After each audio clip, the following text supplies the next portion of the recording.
Lion that clever ability, oh, that clever ability, I see what that clever ability.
Munaya,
Good evening. So, I want to welcome our viewers and listeners across the globe. Thank you so much. A little bit late behind time, but better late than never. It's 8:14 Eastern Standard Time right here at the New England Bureau of the Liberia Public Radio and LPR-TV. Today is Sunday. What Sunday in the East Coast? I'm not sure your locations or whatever you are.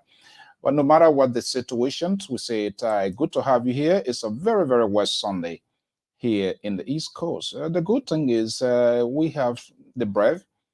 Everything is okay, and I hope and certainly pray. We want to welcome our viewers and listeners across the globe. Thank you for sharing your evening with us. A lot is unfolding inside Liberia and things that we need to note. Again, let's give recognition to our folks here, leaning to us, and these are our prime time viewers, followers. Here come Aaron Poplet, the man that based in the ANC land, but he decided to go on the other side of the aisle. That's the beauty of politics, and except very few people who don't know that, they get in their feelings, emotion kicks in, and all of that. It becomes a little bit personal. You not go too personal. It's a give and take in the game of politics. We say good evening. Thank you so much. Kafumba Sako Ansu. Thank you so much, Aaron. Good to have you here, Helena.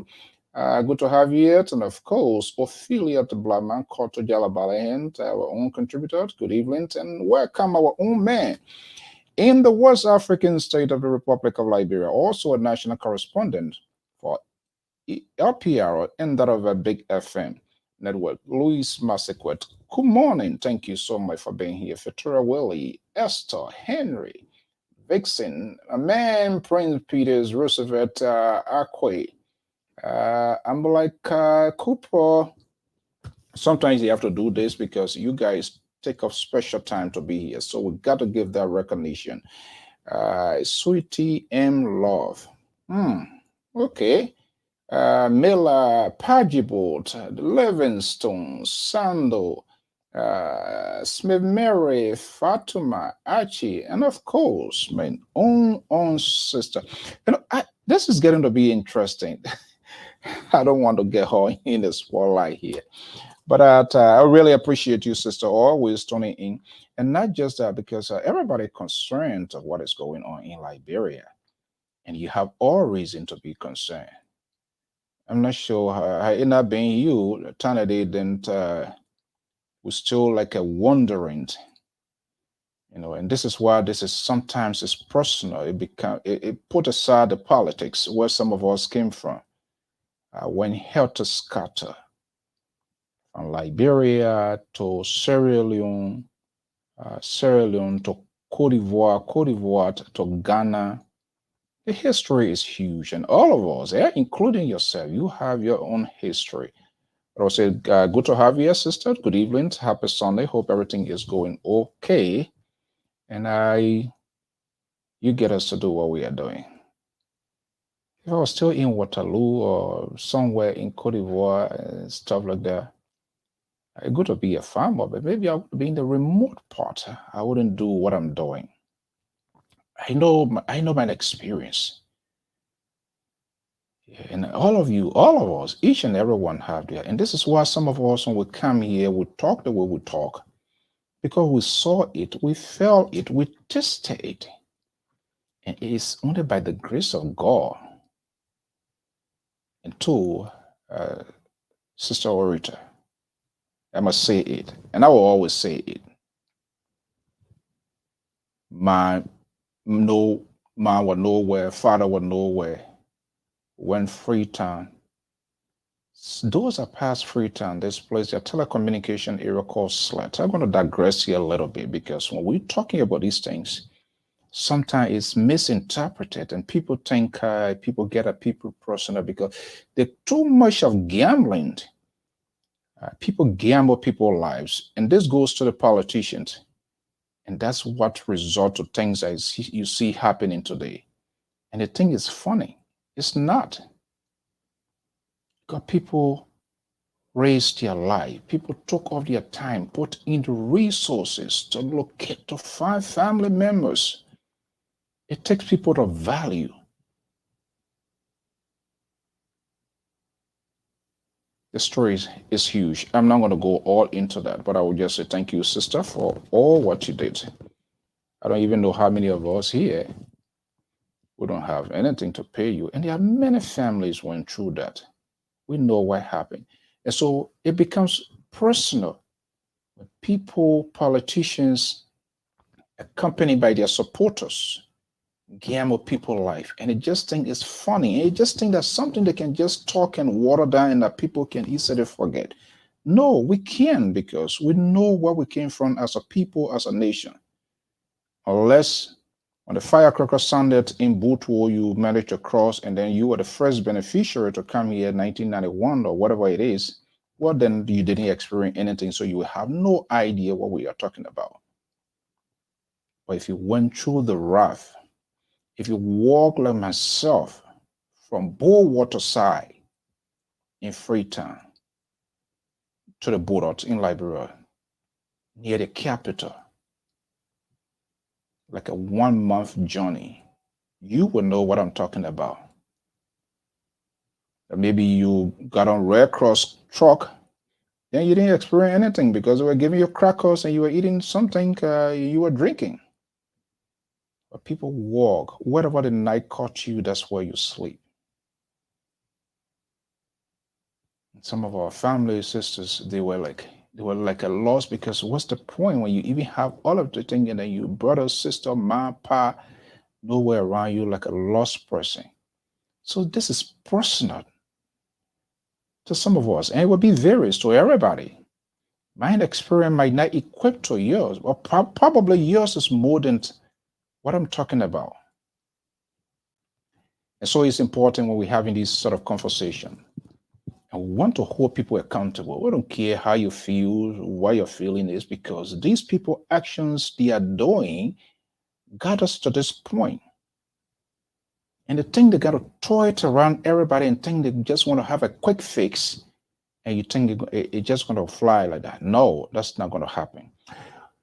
Today is it's a Sunday. It's 8:21 Eastern Standard Time. We'll try as much as possible to open the phone lines here to have a conversation as well. And we're going to have a conversation. It's quite interesting to see what is happening. Let me just make sure I have the line connected here and hope some of the analysts will join. And even if they don't come, well, we can go on and have these conversations as much as we can possibly. It's all because of your country, and it is important that you have this conversation. I've said it over and over. Take charge of yourself. Do not allow any politician to determine your destination, because you'll be disappointed. And we can see it. We see it happening now vividly. It's clear. Oh, I don't expect this person. Oh, I never had a man. Why you didn't have a man? Why you think that way? It's because they are in it for themselves. Before even to you and not even, they are in it for themselves. And that's what politicians, they are very good at doing that. Very strategic, whether you like it or not. All of these screaming, yelling people, endorsing and all of that. Of course, this conversation take place before it happens. But it is getting to be very serious than we thought, and we are closely watching to what is happening inside Liberia. What is the date again? November 14, presidential runoff. Liberia decides. I am Alfonso Ziensot. I will be right back and we will have more of the conversation. Thank you so much for coming and welcome to the show. And we will be having a conversation here very, very shortly, right here, right now. Let's take this quick commercial commitment and we will be right back.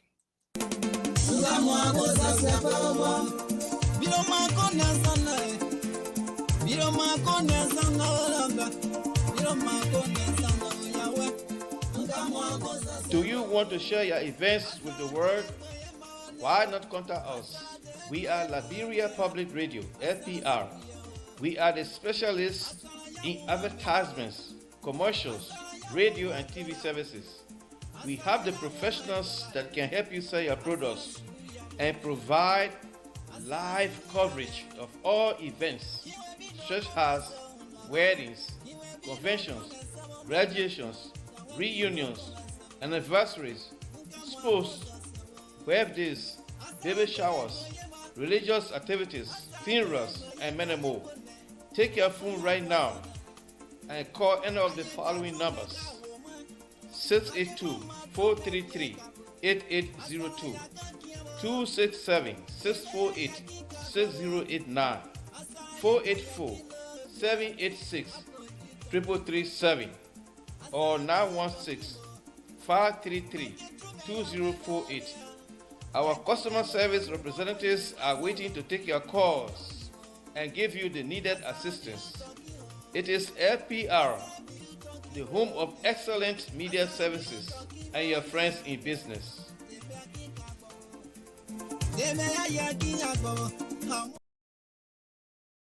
Okay, that's the home of excellent media services right there.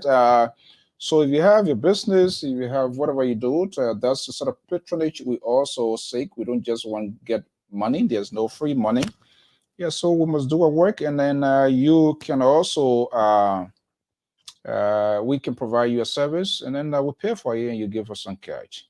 So Uncle Musa, he's one of the persons, and very few, very few people.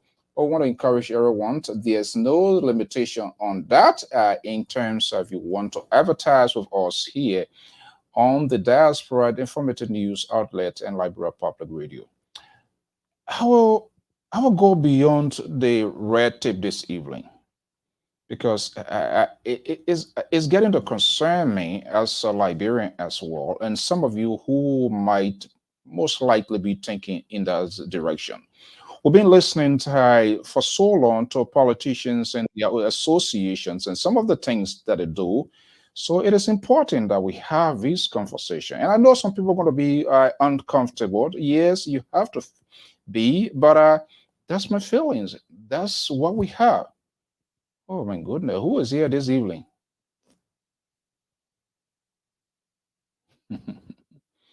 Okay, if you're ready, just give me a signal.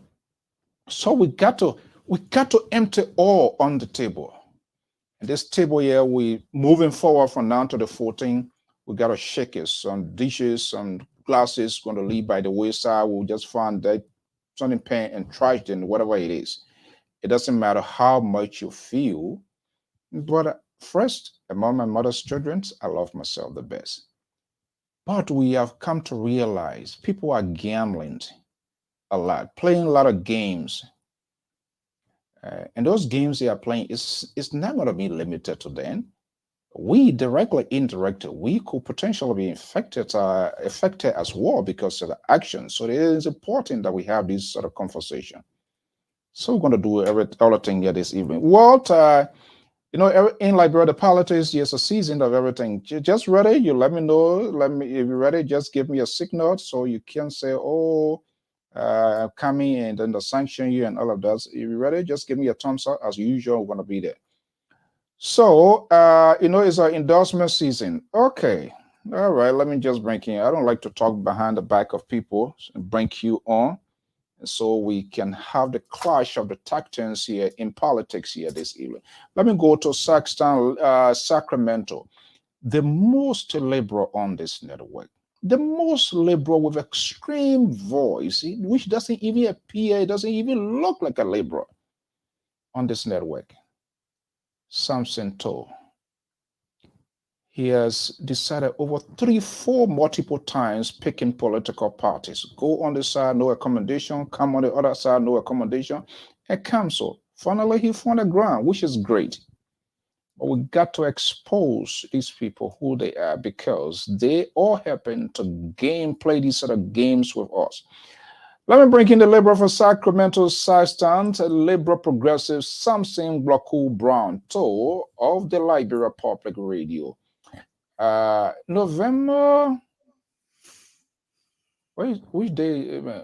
So kindly correct the days. 20. Oh my goodness. All right, thank you so much. You see, that's what I like. So what I'm going to do, I'm going to just change it here. That is guy here. Let me just change it. Oh, all of them the same? My goodness. Where did I come from with 2014 and all of that? So let's go this way. Thank you so much. I'm going to do the editing.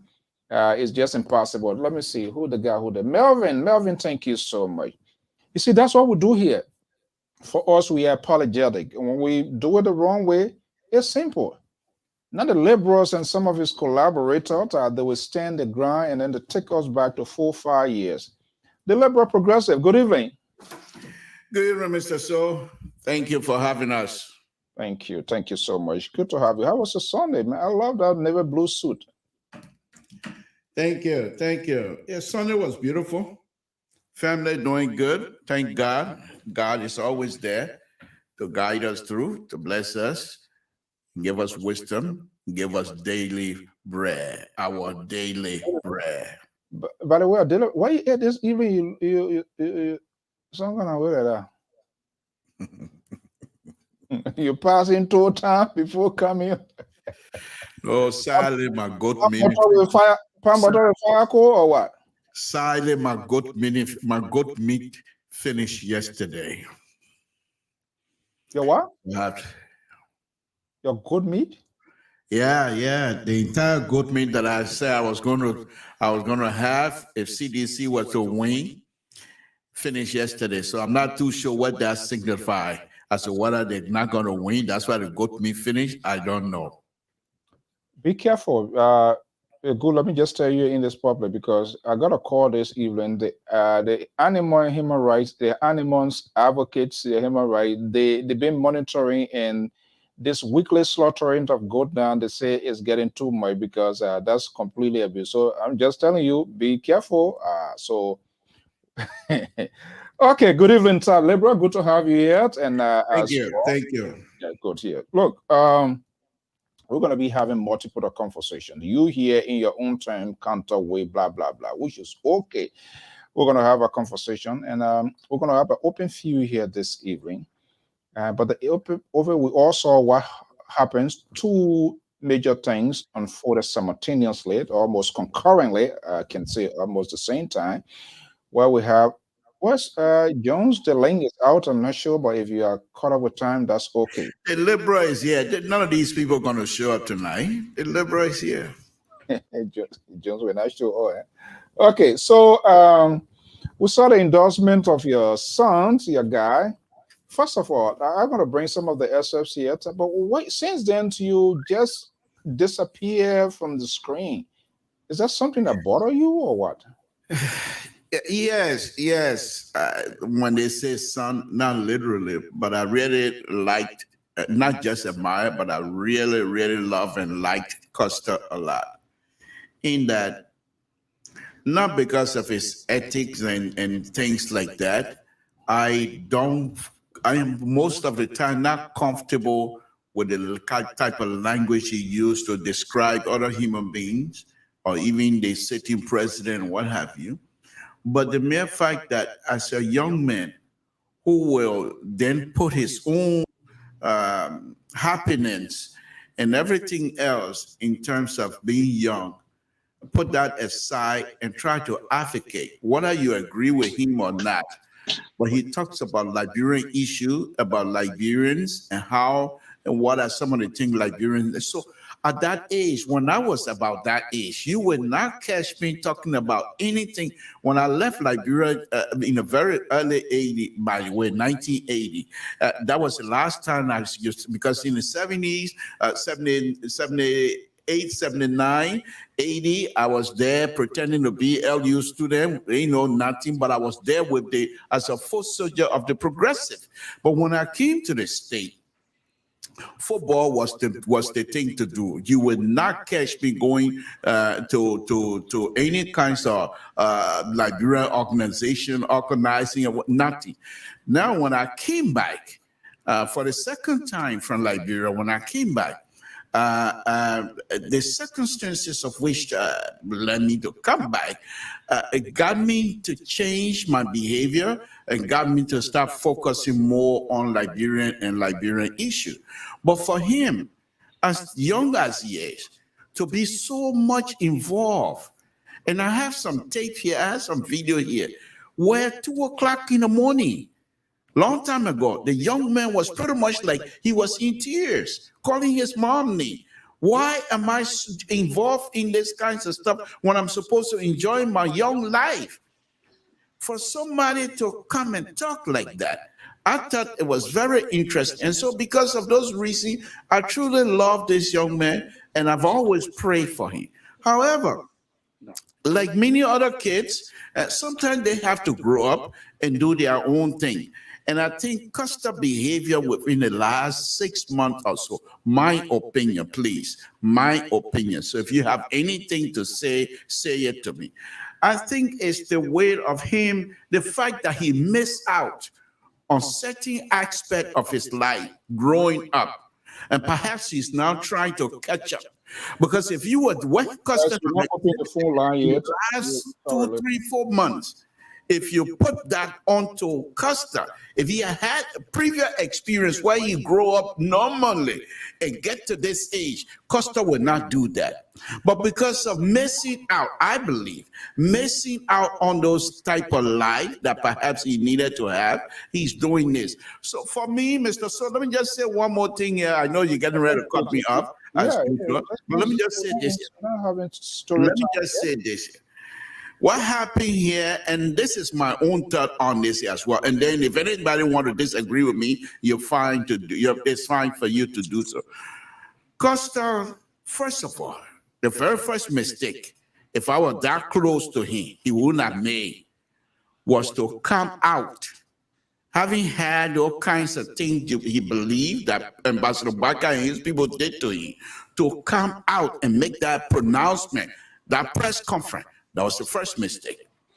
Second mistake, was to come out again to now align himself with President Weah. Costa, let me clarify something here. Costa have the right as a human being. Costa has the right as Liberian to align himself with anybody he wants, as long as that person is willing to accept him. Whatever he did before, that is not my issue. My issue here is this. As young, and I used to say this, that the day Costa would meet on the political field with the likes of Jefferson Kochi and he was going to eat their lunch. I'm now going to reconsider that. It might still happen, but I'm not going to reconsider that. Now, Mr. Soul, President Weah did not do Costa a justice either. For me, if President Weah truly was somebody, people say, oh, he's a forgiving man, you know, he forgive people, that's fine. But at this time, knowing who Costa is, knowing how much Costa had put himself on the line for Liberian people, by him accepting Costa to come out and take picture with him, knowing what Costa have said about him, he has diminished. He has truly diminished Costa's ability to do whatever he has to do in the future. So George Weah, if Costa were to go down, George Weah will also have to take the blame for that. What he should have done was to hold on one second. Hold on 1 second. Yeah, we're not roller skating here, because if I let you, you would just go on and go on. What kind of business is this? And now your son, why you never even call him? You never advise your son. So why you want to come to here? Let's say wait for sit down one place, man. Terry, good evening. Let me just bring you in here. This liberal guy, I don't understand him. Terry, good evening. Happy Sunday. How you doing, my man? Happy Sunday, Mr. So, and to the liberal. Yeah, don't wish a man happy Sunday. Today Saturday to him. Thank you, Terry. Okay, Terry, good to have you here as usual, and thank you for all what you do for your country. And I know, folks, for those of you that watching, please share it for us, and that's how, you know, share the conversation. Even if you don't like our tone, you don't like my tone. I know people love my tone. The liberal tone is always people right now getting. If you give people the chance to call right now, trust me, they will slam you again tonight. But Terry, let me just bring you to how is everything and how is the event? It's getting to be more interesting though. Very much. Yeah, you're watching the field. Is there any surprise event or surprise something that you see pop out that is unexpected? Or they always have this saying, always expect the unexpected. Is there something that came out that is so unexpected to you? Right. Yeah, there is something that unexpected to me. During the endorsement of President Weah or the CDC, most of the CDC permanent officials were not present. That was surprising to me. But you know, that was surprising to me because actually I thought that they bought the idea. You know, oh, you took Liberal out? No, not you. The Liberal doing he running away from shadow. So yeah, so that was surprising to me, and I kind of very take aback at the CDC for lashing at President Weah for his position taking, because you see, one of the things I sense is that they don't understand the modus operandi of politics. Politics have nothing to do with personal feelings. You don't get in your feelings when you want to win an elections. Okay, somebody is getting in their feelings right on this live field right now. Do you agree with me? Someone is getting a little bit personal, getting in their feelings, and it appears to me they're not going to sleep. I'm going to express some disappointment of what you call value to give them tonight to sleep. Right. President Weah is a politician. President Weah is not a soccer player anymore. He's not going to hold grudges. He's not going to. In fact, he don't need to, especially in this time. I'm not a supporter of President Weah, so I don't mean to give advices to them. But you must understand that this is a crucial moment for President Weah, and he played the chess game according to the rules of the game of politics. That is what you do. All right. You must understand that this is a game, a huge game for President Weah, and a huge loss. How many for people Henry out there you Costa. think understands that the politics is about game and to try to kind of incite sympathy, empathy, which of course they are two different things, but to try to blend them together. How many people understands that, you think? Well, sadly, not many of them understand. Not many seditionists understand. They're getting in a feeling that, oh, Costa said this, Costa said that, Costa said the other. So now this is the time now President Weah is nullifying everything that Costa said about him that people believe that was true. The stand of President Weah by involving Costa and the Ure family and the ALP is a stance that put President Weah in a position that says to the world that everything these people accuse me of was not true. So people are not looking at it from that perspective. They're looking at it, oh, the man said this, the man said that, the man said all. So it put Costa in a position wherein the way the world saw his message as to being true, they're now going to begin to see it from a different perspective. All right. Okay. And that is a game politically for President Weah. All right. And now he's turning Costa into a propaganda machinery against his opponent. And if he gain voters from that to add to the voters that he already had, it's a game to win. Forget about what will happen afterward. This is a game to win. You Okay. want to win. I don't mean to create any confusion, chaos within your own stuff here. Are you distancing yourself from what the liberal is saying? Because your tone and the liberal tone, they are not you going. You reach your grand leader, you reach your Zulu whiskey. How to call it? What's the roundabout? Something. What's the roundabout in grand leader? How to call that? We're not. You call it a triangle. Oh, I thought you didn't know. Terror reached the triangle. Terror knew you in Zulu. Instead, he did not stop. He just went, grabbed his cold drink, and just passed on to Maryland. Are you on course with what the liberal is saying this evening? Do you share the idea? Well, Mr. So, you see, I really do not, I disagree with Liberal, but I believe Liberal have his own thought process, and he look at it from the perspective that he's looking at it from. But I don't want to denigrate it, but I don't want to agree with Liberal because I'm looking at President Weah now to be a politician instead of being a soccer player. And I want to believe maybe Liberal is looking at it from a personal perspective, but I'm looking at it from a political perspective.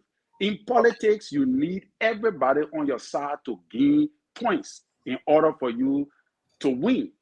And when you get in this game to win, you don't care about what other people say about this person, how it's going to be. Tomorrow, when President Weah win the election, all those seditionists that feel disenchanted, they will all come back home and say, President Weah, you did a good job. It's almost looking like for Ambassador Boyka to bring in Jeremiah Kuhn and Prince Johnson.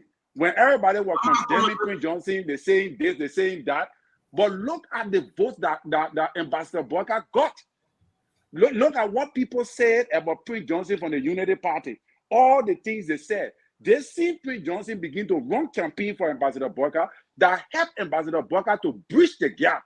Today, we are speaking of a neck-to-neck 43% with President Weah. Can you deny that to say, oh, Ambassador Boyka shouldn't have gone for Jeremiah Kuhn, he shouldn't have worked with Prince Johnson? Then it means you are not a politician. That one of the things I told the ANC people, that one of the reasons why Mr. Cummings failed was because the ANC people quick to get in their feelings. And I believe they are about to hang Mr. Cummings again if Mr. Cummings choose the wrong slot. Because if you don't understand the dynamics of politics, you will get in your feeling and take everything personal, and at the end of the day, you will lose. Okay. You know? So I think that was a political move that President Weah took, and I think it's a game for him. Take for example, Mr. So look at the internet. If it's not a game, look at the internet right now.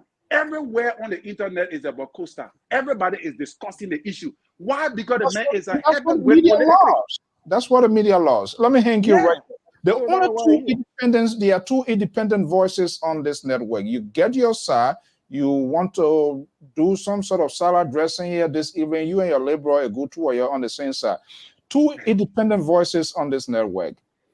Jones Atario Males Senior is a senior analyst of the Liberia Public Radio. My understanding this evening, you say you were going to be making a formal endorsement, so perhaps I want to be the only independent voice. Jones, good evening. Welcome. Yeah, thank you. Okay, how was it Sunday? How was it today? Well, it wasn't that bad. I was just following through with your program with the EULA people. I mean, the university. They had a colorful event. They had a colorful event. You listen to the speaker too. Yeah, I'm trying to see whatever. I have my own reservation on one or two things, but that was not my spot. Okay, you must call them, and they can make that reservation. Yeah, man, y'all people, bro. Look, let me get. Okay, so they had a wonderful. The man is a consultant, Mr. So. Oh yeah. We was from our consultancy firm here. Okay, gentlemen, good evening. Liberal, good to have you here. And now the horse is info. You are being disproved. You said because you hear this is why Jones doesn't want to come on. You wasn't sure about Terry. Terry is here. June is here. So let's see. Let's get gloves out here. But the two major events, what is so much interesting, and I'm going to go extra mile here because we can be keeping things. And if I'm going wrong, any of you can say it. But again, that's my view and that's my opinion. And I will have to express it. Let's watch some of the excitement today, guys. And then we're going to have a conversation at the endorsement ceremony of the All Liberian People Party. Alexander, what his name said? Benonite Uri, ALP, literally said they're returning home, reunion, so whatever you call it. But let's watch some of the few images courtesy of most inside Liberia, and then we're going to have a conversation on them here this evening. So what's going on here? Okay, let's see here.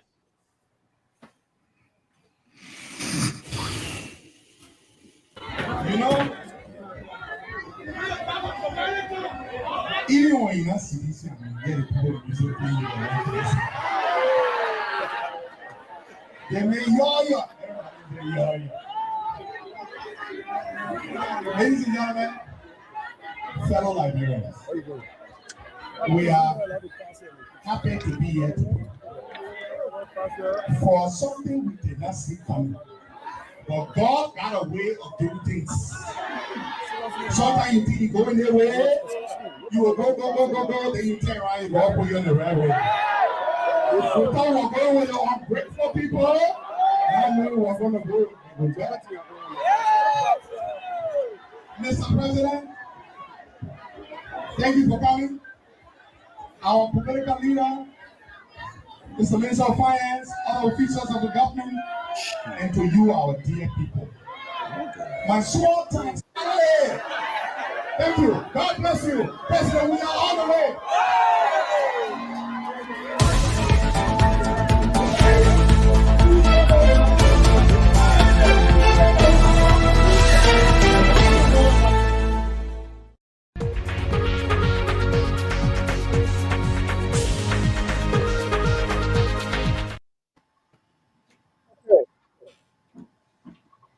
All right, that's just a little bit glimpse. We all saw that today. That we don't need to go into details of that. And the liberal, you saw the preacher guy from the Baptist seminary. Mr. So This way, those are things that you enjoy see having. This guy is gifted. Now it's going on the other. You saw the young Baptist minister. Costa and his people. They have right now these, of course, a political CC, so anything politics is good, but inside of them, as your human spirit, they are not happy. If Costa were to be like a glass where you can look inside of him, you will find that that young man is very troubled. Let me read something to you very quickly. And this is, and after I finish reading, then I'll tell the person. He said, regrettably, today you find yourself captured in the photograph alongside the very same individual with whom you have endured innumerable conference. What kinds of message does this transmit to your international allies and the Liberian people for whom you have tirelessly advocated throughout the years. Will they continue to place their trust in you and accept your statement? As a result, what happened to your credibility? Will any politician be willing to rely on you in the future? What if you had chosen to remain silent? That's Amara Kone. Mr. So, I will stand by what I said. I know it's politics, and President Weir will do anything to win. That's fine. But when you're getting involved into politics as well, the people you're going to be dealing with, these are human beings, God's people. If you're going to put Custer through that, knowing, I feel, I truly believe that Custer is not there jubilating that he's going to be aligned with himself with President. We are far from it. In his spirit, he's suffering. And that's what I'm saying. He deserves our prayer. He can align himself with whatever he want to align himself with. But what happened when all the grading of the lights, everything goes off? When he's alone. When he's alone. That's when the true self come out. Mr. So he can go on public and see how he continue to reference God in this to ease his own pain. It's not going to work because he has done so much in terms of carrying out the message, not only for Ambassador Bakai. I'm not even talking about that, but as an individual, the kinds of conflict, public conflict. And this is what I'm going to say here. And I know it's not going to sit well with myself, but I'm going to say it anyhow. Custer, most likely, is going to be a prime candidate for CIA recruitment, to be honest with you. Someone who would do these kinds of stuff in themselves, they are not quite stable. And those kinds of people, it's very easy to be influenced by the lights. Okay. And I'm sorry to say, because like I said, I love him. I really, really admire and I truly love him. But I want to be truthful. And so I will say, those of us that are listening to me, I offer and I ask all of us to pray for this young man, because the tremendous pressure he's under, the kinds of things that he's going through, individual, it is unbearable. I don't think anyone can stand that. Okay, let me can stay off from before I go to Jones. I'm not part of that prayer, so count me out. Okay, you're been dancing with these people ever since. We say some of us took our position. So for you, can pray. You can pray, please. Jones Malice, good evening, welcome. Let me just bring you in. So you've been listening for a while, you followed. You hear the deliberate analysis. What have you to say? Well, it's almost like the day John F. Kennedy was shot in the United States, because I realized that since the inception of round 2 of our election, there have been a lot of spectacular theatrics moving on in Liberia, every corner of Liberia. But I just want to remind the liberal that cobra is not a pet in Africa. Cobra is a dangerous animal. It cannot be domesticated in Africa. A crocodile cannot also be domesticated in Africa. It's considered as food. So if you at the age of 41, you have a lot ahead of you in your future. But if you compromise that and try to turn yourself into a cobra, someone going to turn you not as a pet, but as an animal. The game Costa is playing today is not surprising. It does not require prayer. You see, Joshua is hurt. You who is hurt, you remember more than those who throw the stone. So Joshua is using bait to get a guy closer.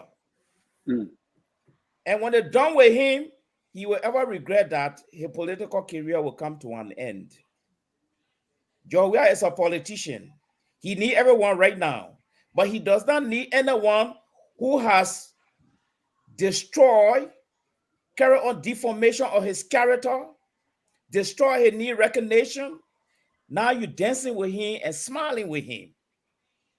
I'm sorry for Costa. His ending would not be happy. I don't know why I'm saying this, but his ending would be very disastrous. He had make a choice. Nobody force him. And when you make a choice, prayer cannot reverse that decision. You either for him or you're not for him. Probably he think getting into George Weah's camp is to hide the rescue team. Probably that's how he think, but it's more than that. It also involves his whole political life, his whole political career. Is there? He does seen it from that perspective anyway, because he just a 41-year-old young politician. He's not yet accustomed to the danger of the African politics. So quickly, before I bring in Terry here, and hopefully I will try to reach out again to have him yet. I had him before during his Helen Johnson salute time, but sometimes we disagree on things. And he was a good friend to the liberals. So, and because sometimes when we start to speak these things, they get in their feeling. Is there any reason for his actions, Mali? Yes.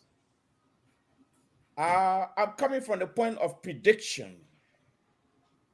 Costa is politically greedy. He's looking for survival, but he doesn't know where to go for the survival. You see, being a Judas in the African polity, it comes with a price. And sometimes that price can take away your life. That's the reason why in the African politics, you got to think twice what you do. If I were Costa, check what that the liberal read under his cell phone. Just be neutral. I think it would have gone well for him. Quickly before I shift gear to Terry here, do we have other folks similar in characteristics, behavior, way of doing things, wanting survival that also shifted their gear to other side that you know about? Let me, Miley, let me step in a little bit, Mr. Solomon, because that's exactly. Hold on.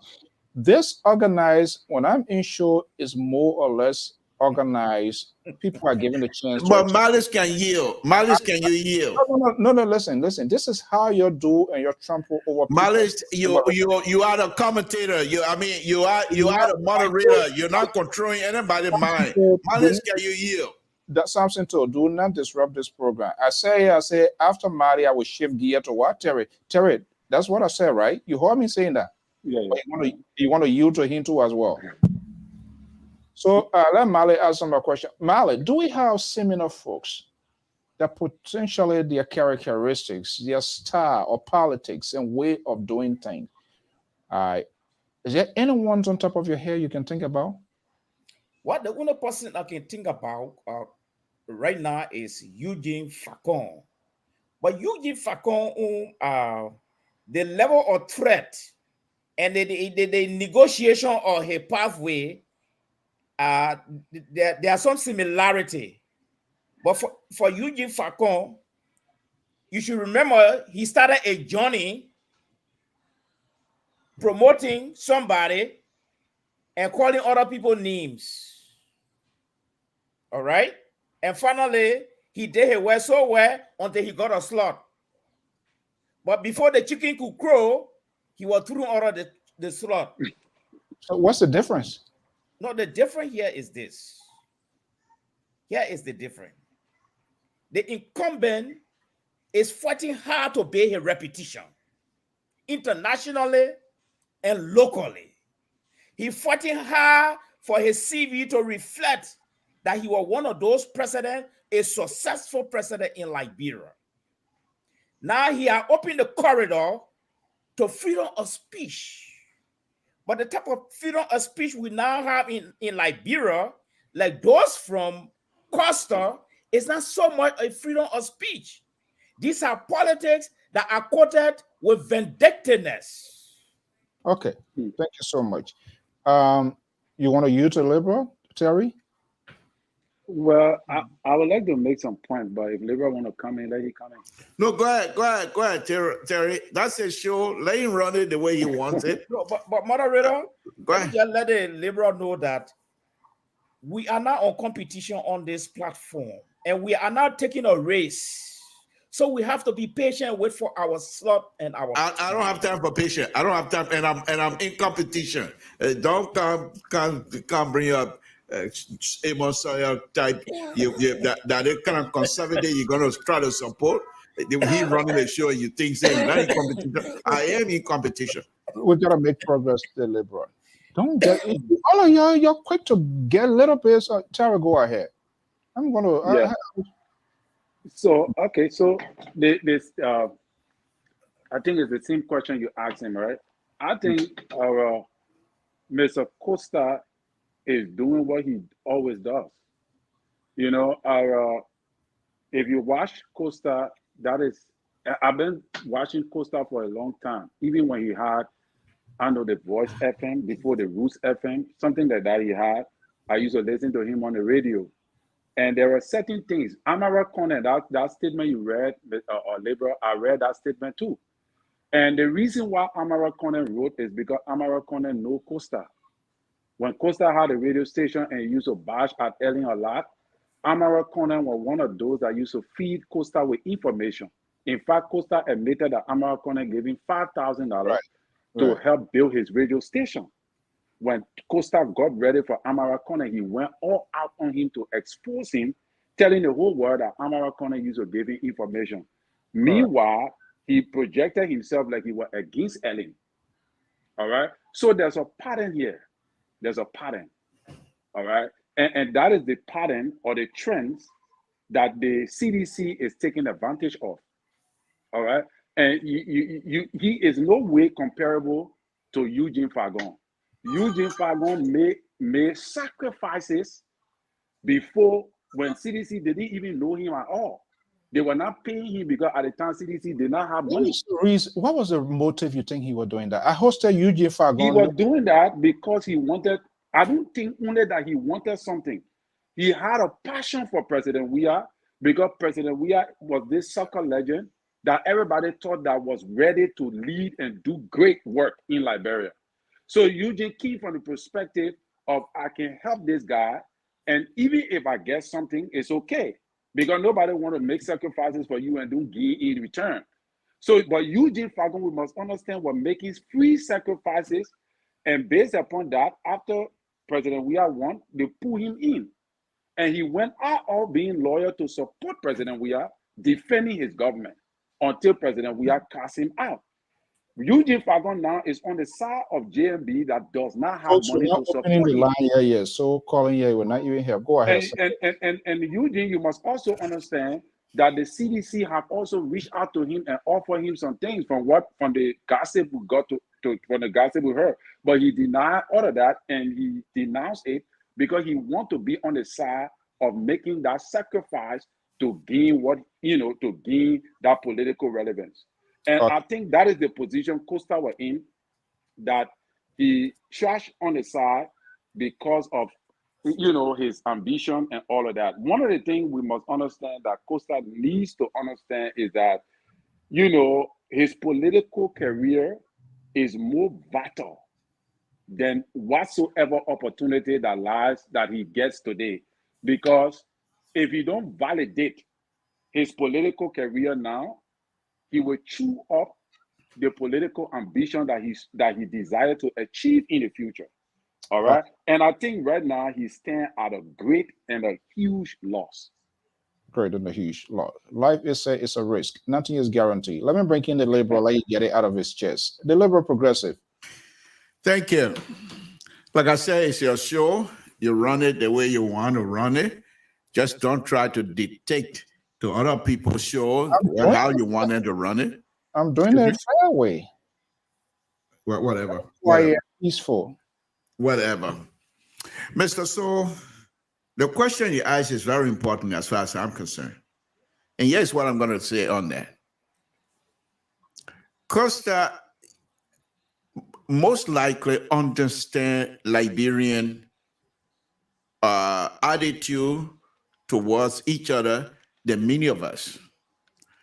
Costa has been in the spotlight of Liberians issue for for a very long time, that he, at this point, know exactly what he thinks people need.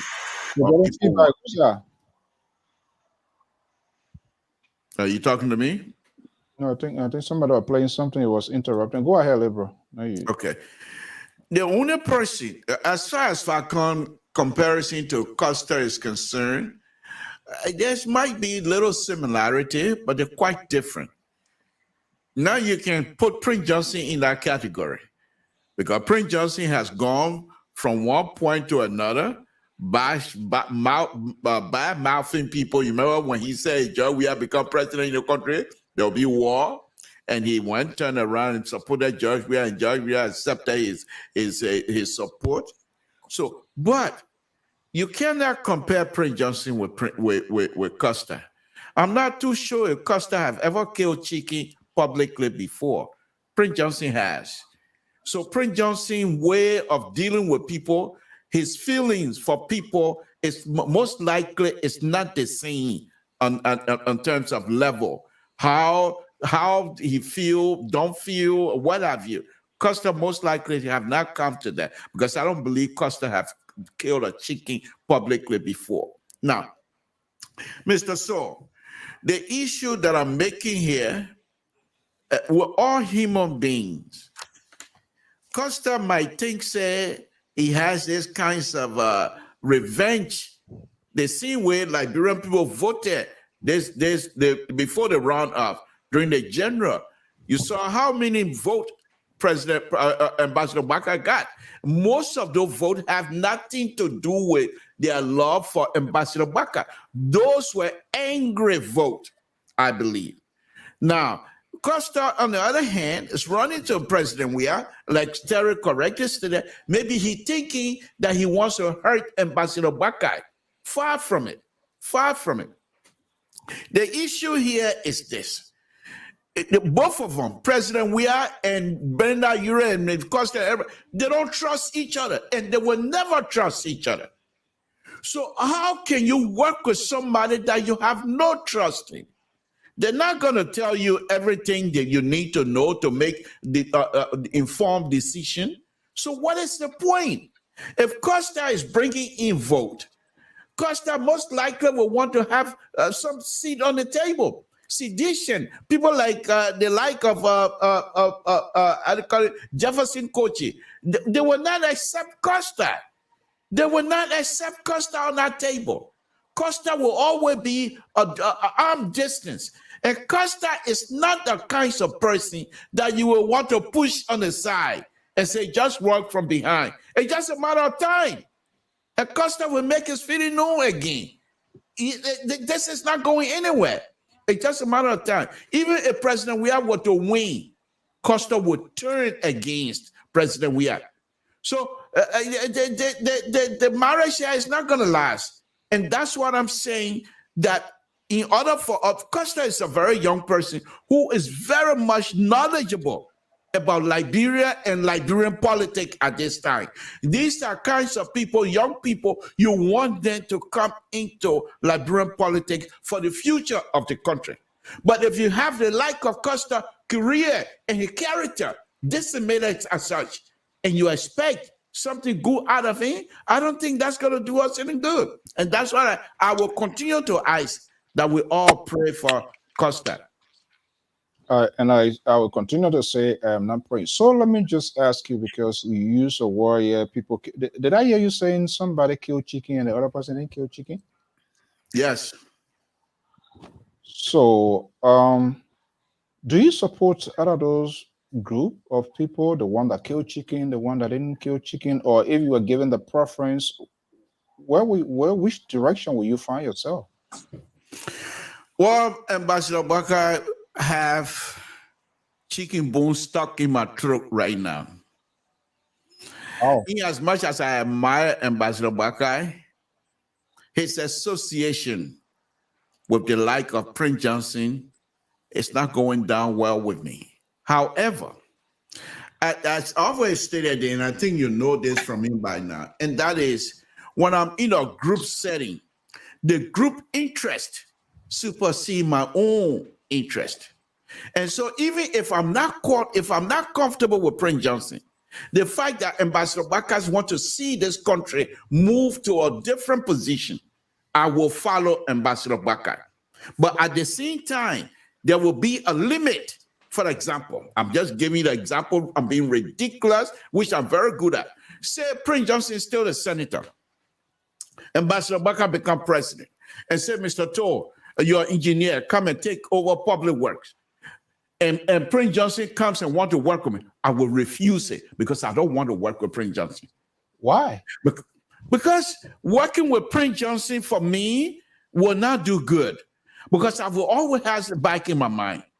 This guy murdered my brother. I don't want to work with him. I will not want to work with him. And I'm not going to hide my feelings. Hold on. But if Ambassador Bakai have someone else in public work who's going to be working with Prince Johnson, I can offer my support to that process by me helping the country. But me personally to go and deal with somebody the like of Prince Johnson, I'm not going to do it personally. Okay, no, now it's not personal in that I'm hearing maybe the conversation is taking place. I have no idea. I don't know why your name was not on our show. I said I'm being ridiculous. They don't know me. I don't know them. All right. You said something and we got to look at it. We need to know the in-depth. You people, that's how you guys try to fix things here. You will be serving you will be serving on this killing thing. What's that? I said, can I push back on the killing thing? The Liberal tried to lay the kind of premise in the discussion. Okay, go ahead. And I will. Is that right? Is that right, Mr. So on a Sunday afternoon, you shut me down when I have my stuff to talk about. Now you're gonna allow I'm not too sure what is sedition to gonna allow him now to interject in this type of set on Sunday afternoon, Mr. So I think your ability Mr. to be I yield until my time comes.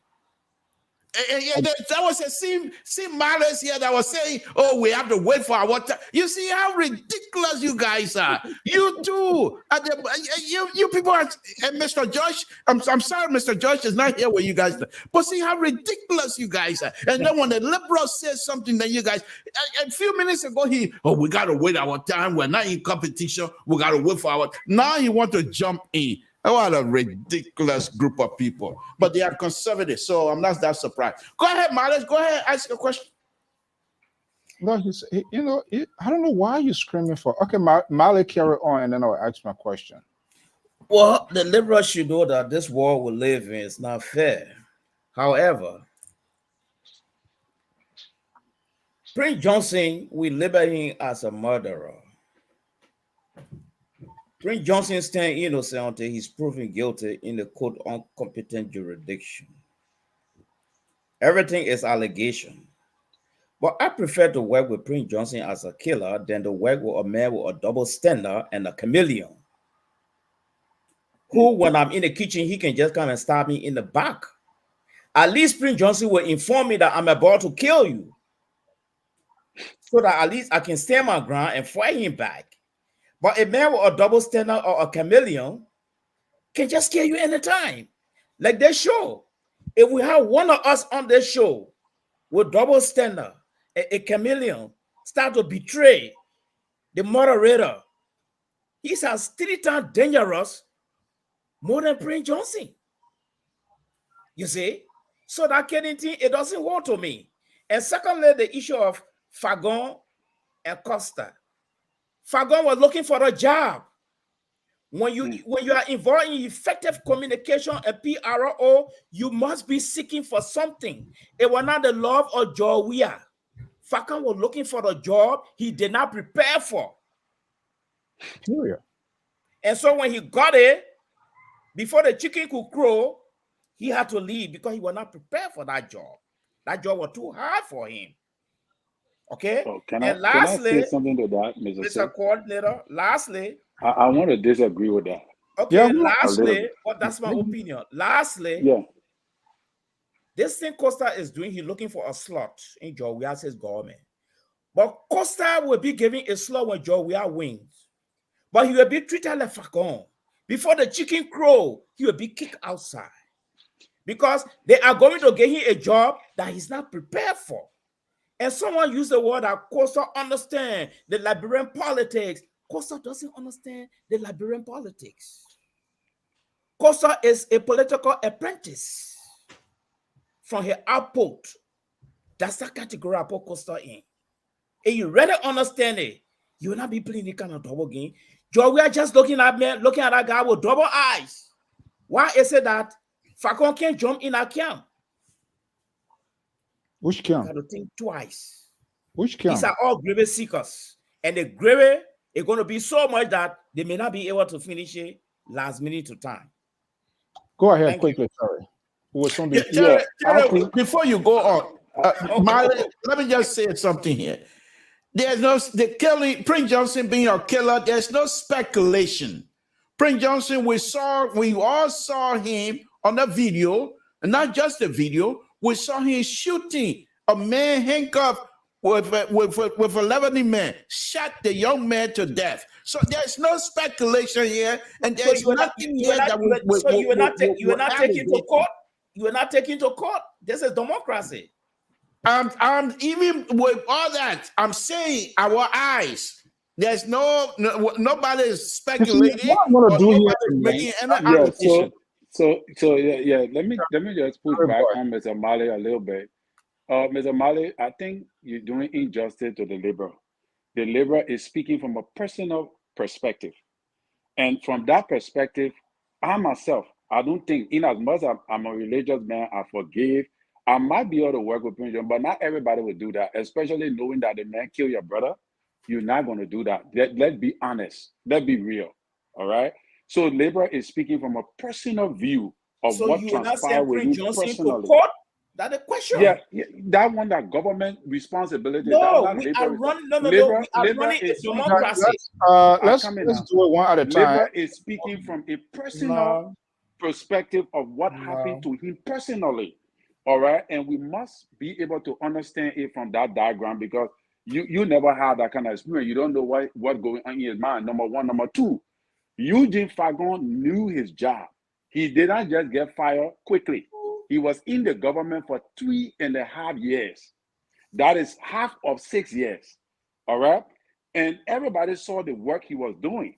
As a matter of fact, Eugene exercised the job pretty well, even to an extent.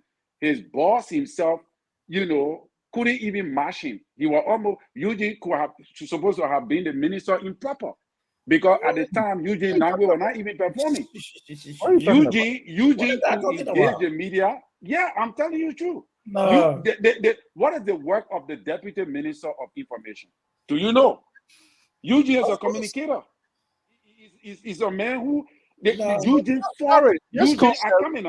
Eugene fought against Henry Costa when he was on Voice. Rule Evan. Eugene fought against the propaganda that came against the government, the 16 billion, all those things, those accusations. Eugene was in the forefront fighting against it, because the government of President Weah was not even giving the people the information. That one of the reasons why people came on the street, because the information was not being properly disseminated.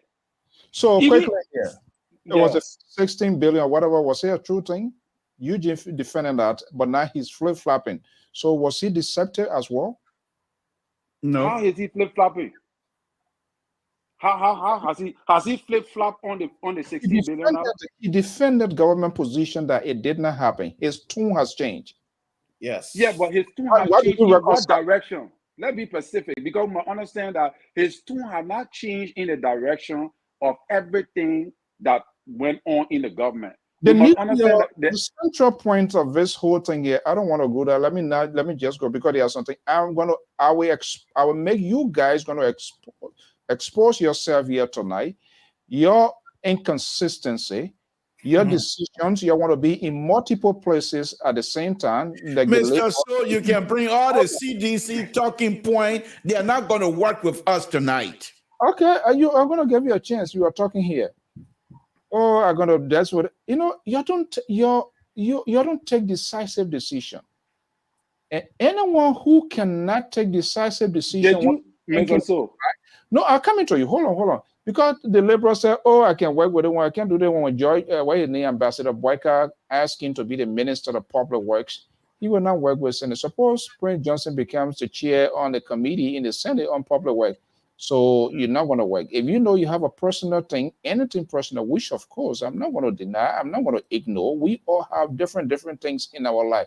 But this is what makes you strong. You will have to take some bitter pills. You will have to take some decision. Yes, you don't want to work with a man. Yeah, you don't want to do anything with a man. But you align yourself with someone who this guy is supporting. So I don't know how you reconcile that. You're not being honest to It us. is in the interest of the Republic of Liberia. It will be in the same interest of the Republic of Liberia when you administer a public way to go face total. When I'm asked to do a specific job, I can say no. I have the choice to say no or yes. So is that in the interest of the Republic of Liberia when you say no? But I'm not the only Liberian engineer. So that is the difference in there. You see how moderator, can I come in, please? Mr. So, can I finish my thought before, because I want to go to something quick here before we start taking. Because we must understand here that did you see the video where Eugene was speaking against the harmonization that the government came up with? Did you see that video? Listen, I'm going to be playing one. What you're doing now, you've been selective in something that's going to suit your argument, and that's not what I'm going to. Only the liberal are going to buy into that one. No, so I'm not being selective. I'm trying to tell you that this guy I have a lot of video. Liberal knows that. The reason Eugene was doing this thing, Eugene is a propagandist. And being a communicator is a different thing. The minister, that position, Deputy Minister of Information for Public Affairs, when folks like Moses Washington, you're not just only communicating with Liberia. He does not have that temperament. Let's forget about that. When you say propaganda to send out innuendos, falsehood, missed messages, he is good at that. And the reason CDC bought that, and the reason Nathaniel McGee took that, because when he created this Concord and this Concord native thing when he was with ALP, it didn't work. He left ALP, and then he started doing this thing here. He came on this show here a number of times. This guy, he was there. Those were the sort of red meat, and that just went strictly in the lap of CDC. And that's how they just call him in to give him that sort of political reward. So it doesn't mean by somebody talking, those positions speak for the government. You don't just go talk loose talk. That was the kind of person he was, and he's okay. So you will agree that Samuel Twe, Jefferson Koji, and all these guys are performing well. Their position they are doing well than Eugene. That's moderator. Because you're trying to say, because you must understand. Eugene has got himself a lot because he just thought, look, you can't be more than your boss. No matter what. He just thought because he was within the close. Listen, he thought because he was within the close proximity of Nathaniel McGee, so he was untouchable. So he was doing all kinds of. I don't want to have it. I would love to. Eugene, I have tons of tape here. He appeared. He was a regular visitor on LPR. Let's leave that here. Let's go ahead quickly, Mallet, and we're going to. Yeah. What I want to bring to Mr. Collins' attention here is that we are not looking at the face value of communication. Communicator has got its own ethics.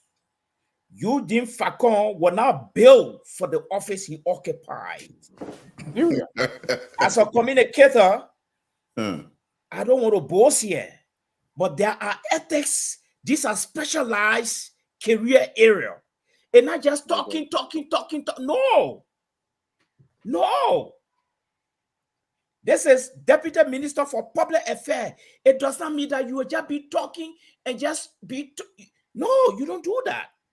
You see the Deputy Minister that is in place now. When you do communication ethics, it will tell you, Falcon will not build for that job. But he was very good. He was built. He was built to be given. No, maybe you say, the ordinary people will say he was very good. But for me, I come from a communication background. I wouldn't have given that job to that guy. Not at all. He's not even fit to be a minister. That man violated so much communication ethics and broke down the fabric of public relation image building technique. But he was successful in defending the government. Can you give us two major rules? Let me tell you something.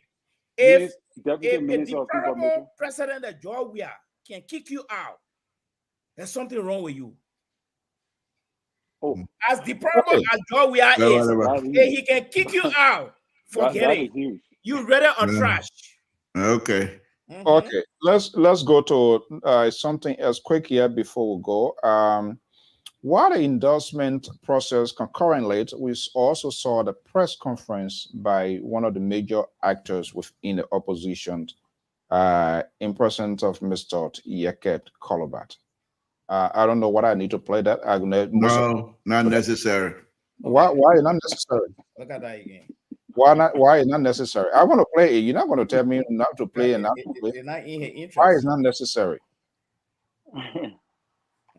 That's a good talking point. Yeah, exactly. CDC talking point. That's it. So they are all news that are happening here.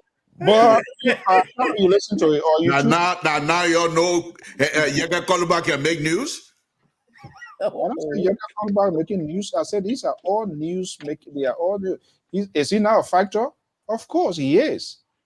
Now you see, bring it on. We're here. We're not gonna let you steamroll us and bamboozle us to accepting your conservative. Bring it on, play it. But besides that, Yeka Koluba, he's a stakeholder. Look at that. Giving you all kind of titles to that. You bring it on. Bring it on. Let me take a break here and then we'll have a conversation. Not just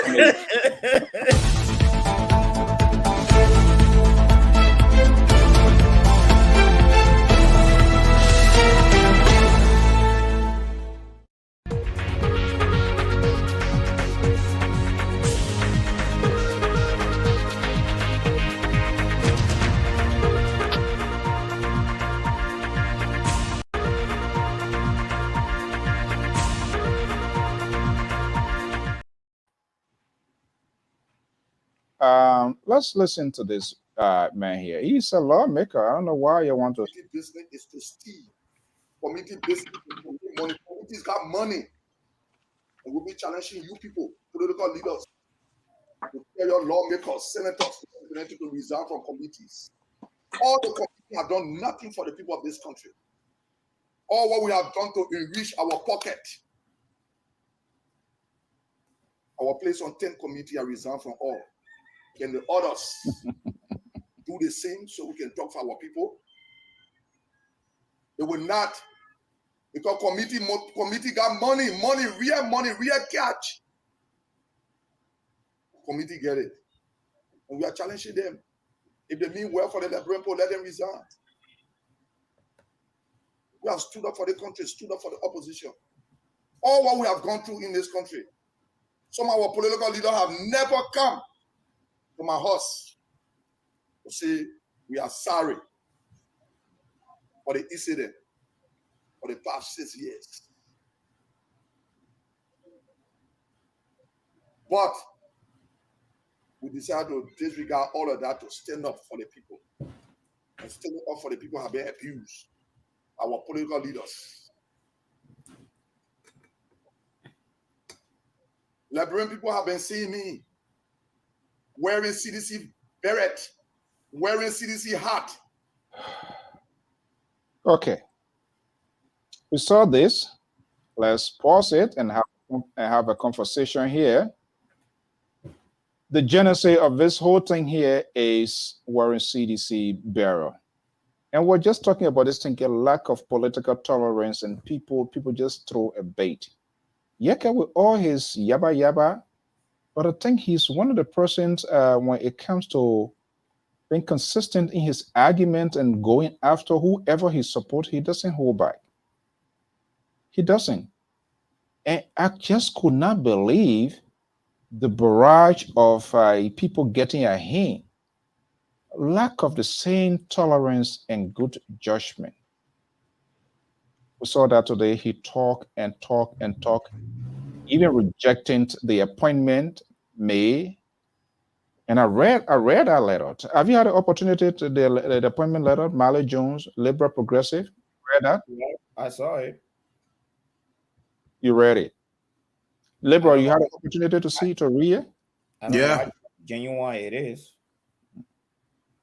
Yeah. Okay, but we haven't seen any reporters coming on the side of something, because the reason I'm saying that there are few lines. If you look at the upper line and the one that came down to Yeke, and that's why he got upset.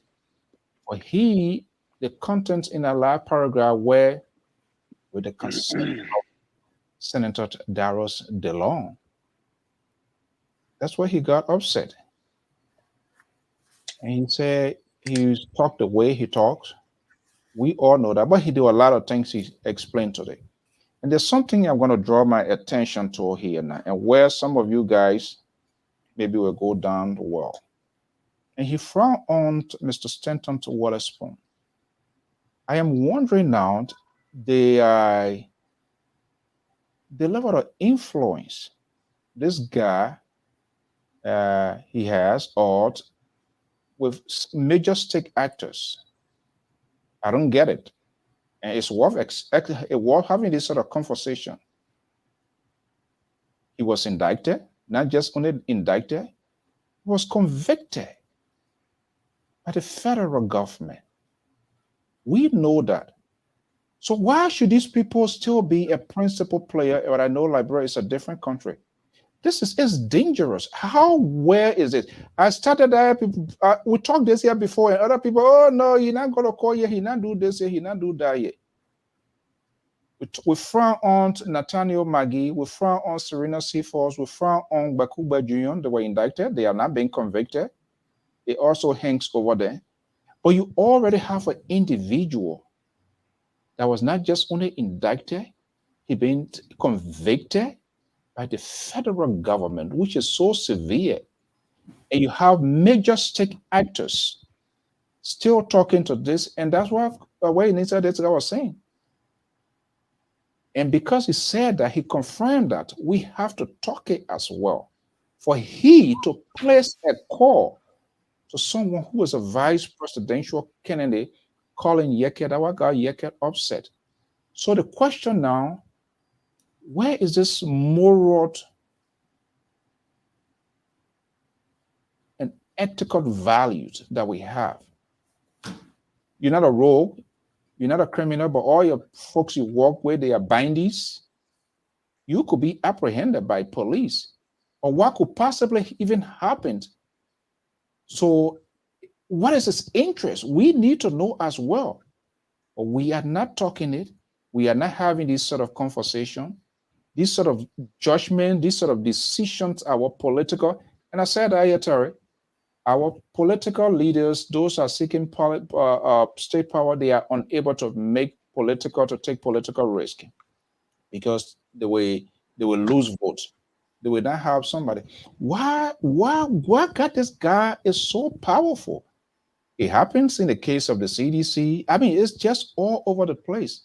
And Unity Party literally say that they just kind of like hang on him, and you have the Saint Fagon, the Fatiga, all of these things, they are saying ridiculous thing about Ambassador Boyka.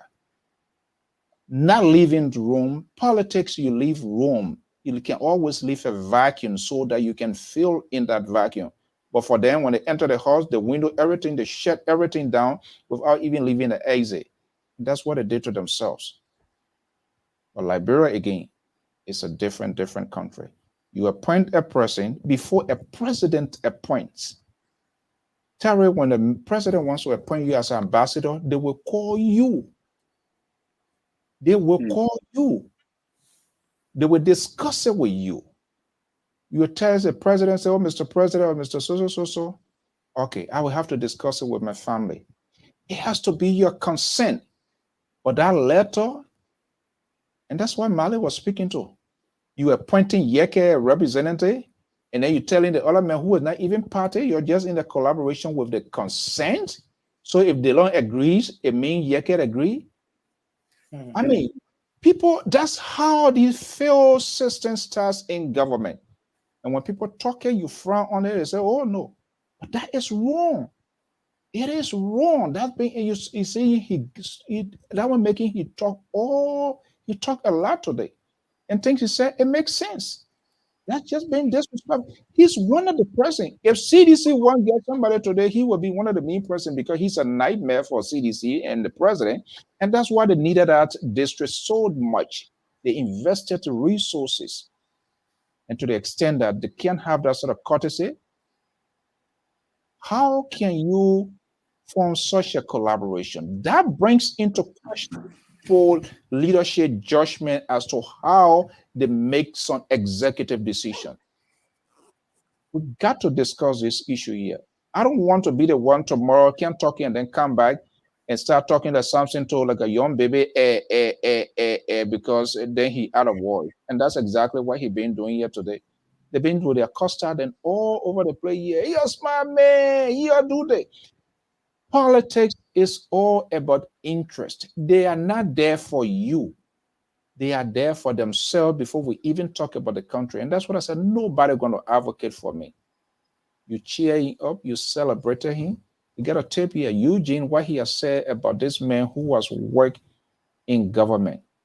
They all turned around.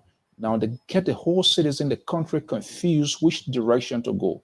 So is that on the cost alone? They plenty of clear message of Baku, they all inside here. But we got to call them out. But I'm getting to be worried. The attitude here what I heard today from Yeke Koluba, Stanton Witherspoon, calling the vice presidential candidate to call, taking instruction. Give me a break.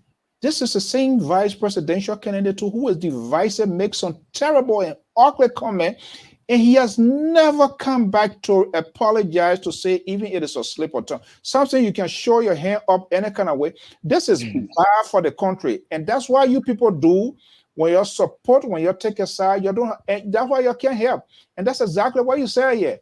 When Boyce appoints you as a minister of public work, you will not talk with Prince Johnson. Why you don't want to talk to Prince Johnson now? You ignore the service of the country. It's personal. And you think that we cannot discuss this issue? Hell no, we're going to talk that. Mali Jones, let me just bring you in here. Something, try to take a breath here. You listen to Koluba, you read that communication. Who really went, who really kicked the can down the road? Oh, well, moderator, I think we are comprehensively in line tonight on these issues. Please, man, please, comprehensively. Please. Well, I think the moderator deserves his flower when the need arises. Right. And I think he's 100% in line. You were not That deception, I mean, I don't know. It seems to be since round 2, the gate of hell has hoping for the agent of deception to just pull down on Liberia. But here is a scary part. Let's start from the top. Look at this, the dangerous letter that is moving around with cabinet minister. And Joseph Barker and his rescue team are all tight-lipped on these things. This is another form of technical deception. Right? If that list is anything to go by, then there's no need for Joe to leave the executive mansion. There's no need whatsoever. Because these are some of the same practices we're talking about. I don't have the evidence whether it came from that camp. But what I'm seeing is that why the Unity Party is not speaking out. Even the Unity Party top surrogates, they all tablet and going to bed with this thing. They've all married with this, with a kind of a conception. I mean, it's dangerous. So Yaka Koluba, he's not making no mistake. In fact, let's retrogress a little bit. When Dylan were all over the place, the Liberian people, the Liberian people said the angel has arrived. The angel of light has touched down running. Before the chicken could crow, he was not in the coffers of the Senate, and up to today, they don't talk no more. All right? So the deception in that country, as you said, moderator, is very high, very, very high. Okay? To the point where I may not accuse the VP of being practically deceptive, but I can accuse him of facilitating and helping deception with a type of letter. Yes, until he can come and say, no, this letter that flying all over, he been speaking a lot of issues. Why are they tablet on this letter? Because I see nepotism in this letter. I see divisiveness in this letter. I see incompetency in this letter. I see tribalism in this letter. The same thing that they ought to do is practicing. So why are we fighting hard to get a do out? Why?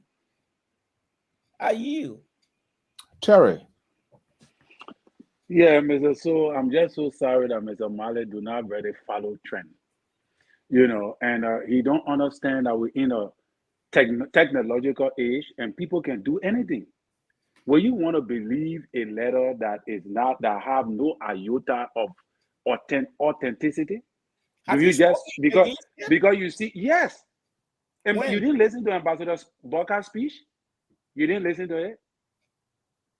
Did you really listen to his speech after the elections? No. Go back and listen to his speech. He spoke about a government of inclusion. No, I said a letter. But he don't need to speak to it because but that is true. It's true. No, it's not true because most of his surrogates and his political leaders have spoken to that letter and denied it that it was not true. Mo Ali came on and spoke against the letter. Mo Ali spoke. Mo Ali, is he somebody that is credible that people should take over? Why would we be talking about? What do you mean by he's not credible? Do you have any evidence of proof that he's not credible? I don't know. I have not seen his letter of appointment. Mo Ali have said. I don't see his letter of appointment that he's a spokesman for United. I have not seen it even in the newspaper. But then, if you have not seen it, it doesn't mean he's not a spokesman. No, when it comes to crucial issue, the standard bearer should speak. Mr. Malley, he don't believe to, it because it's not authentic. It depends on you. From the Unity Party. If you want to believe it, you can believe it. Yeah, you can believe it. But we who on social media, we who understand the politics that are going on in Liberia, we know that these letters were fake. They are not real. They are not authentic. Now, to speak to the issue, Mr. So, about Yeke Koluba inconsistency, I believe it comes from the mindset of transfer aggression. All right. Yeke Koluba said, listen to what he said that made him to speak the way he spoke. All right. He is angry because he said he wore the CDC hat. And that cap Yeke Koluba wore was a cap for the second round. That's a new CDC hat that not many people have. That the reason why most of the political or the campaign, like Yombli Kanga Lawrence and Jeremiah Kun called him, and he said he you know, when they saw that hat on him in the picture, everybody was shocked that, oh, why would Yeke Koluba be wearing that kind of hat? And instead of him addressing it appropriately, he addressed it with anger, which put him in a position and making other people to believe that truly he's going in that direction. And if you listen to him today, if you listen to what he said, I myself will believe that Yeke Koluba is going to vote for the CDC for President Weah. And I believe most of even the CDCians are excited because he said that he said something about how when they went to Zozo, Amin Modaden, they booked a hotel. Amin Modaden left him in the hotel and went abroad to go look for different things. He also said how he went to Zago Hotel, and Zago said, I can only, you pay, I mean, you will accommodate you, but we cannot accommodate your bodyguard. In my opinion, I think that was wrong. All right. But when it comes to Amin Moda and Mo Ali living in the hotel, that is what Liberian people do. You already got a hotel, you got a place, and all of that. He claimed that the people left in there and went into other places to go do. So, in my opinion, those are not valid reasons why you should stop your support for for the second round in runoff. Those are not valid reasons. But the valid reason that he gave that made me to believe that it's a transfer aggression expression was when he made mention of Eugene Fagon. This is not his first time making mention of Eugene Fagon. He said that Eugene Fagon said certain things about his kids long ago when President Weah was fighting him. No, when he was deputy minister then. When he was deputy minister. And with that, with that, I sense the hurt in him. So he said, he don't feel comfortable with Eugene Fagon on the train. And also, he also feel hurt with Jeremiah Kuhn he claimed that Jeremiah Kuhn put his brother in a race against his son, in a race against him. And Jeremiah Kuhn came on multiple times to clarify that it was not him. But Eugene Fagon still believed that it was him because he said he and Jeremiah Kuhn had a rift in the house before, and Jeremiah Kuhn said, I will put somebody against you. So he still holds those grudges. And that happens. And I believe based upon those grudges, he is now using that aggression on the Unity Party people.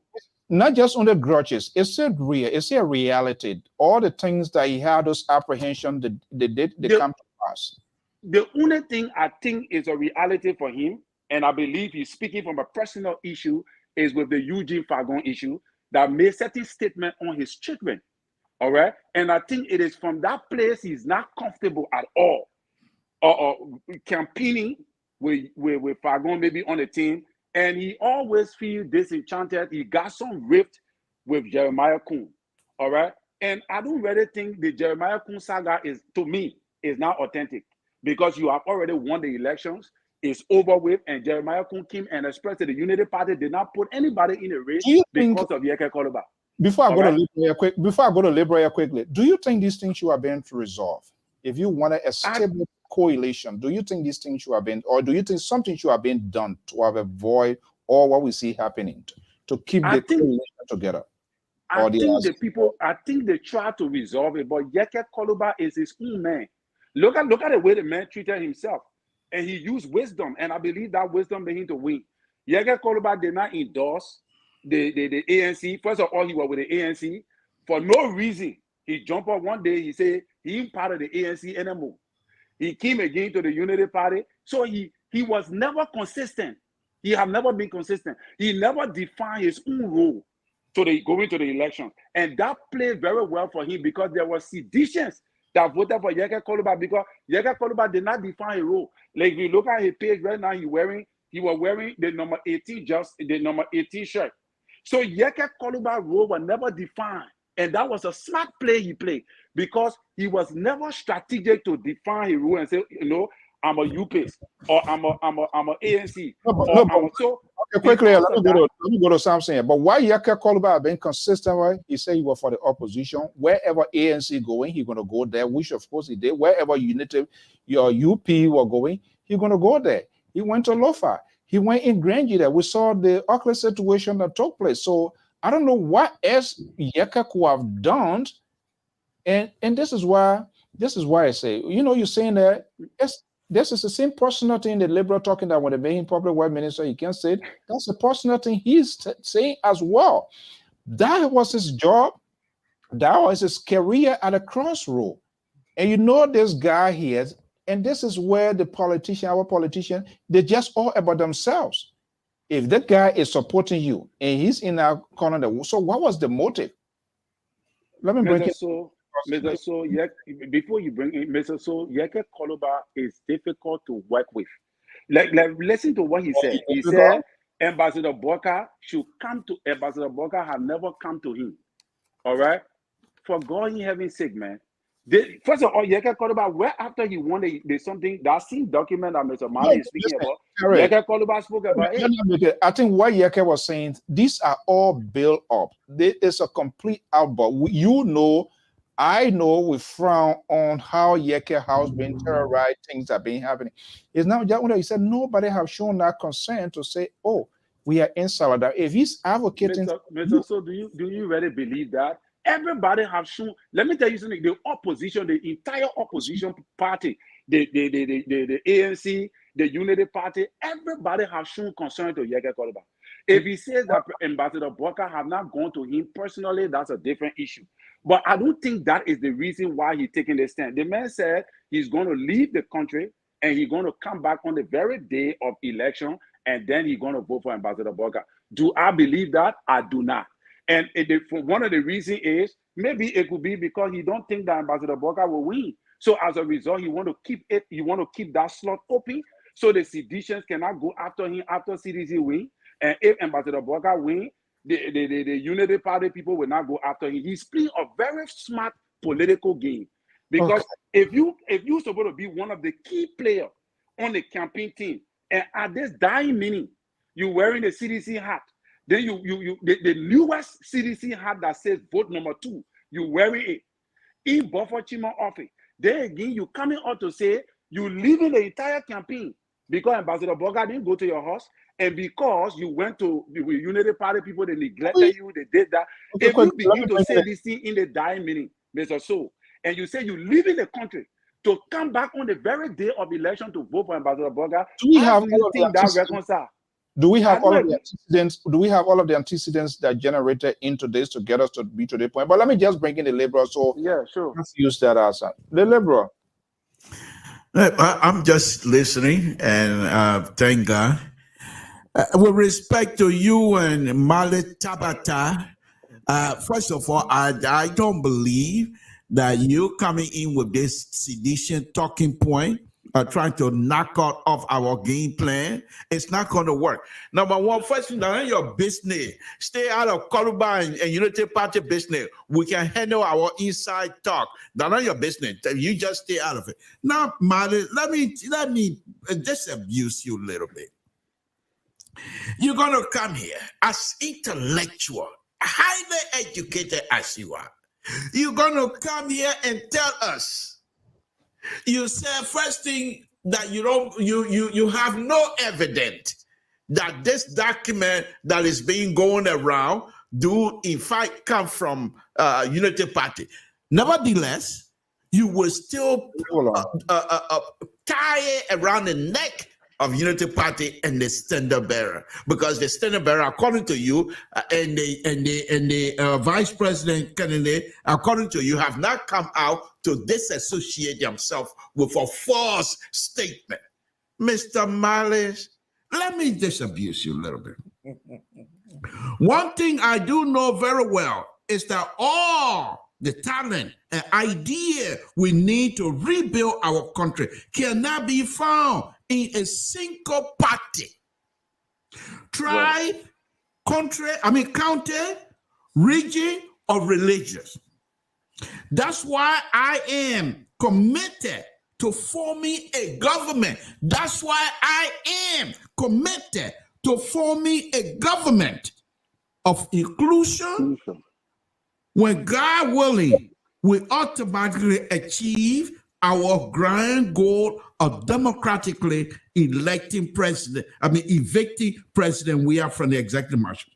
We shall form a government that truly reflect the political, ethnic, region, and religion, as well as gender diversity.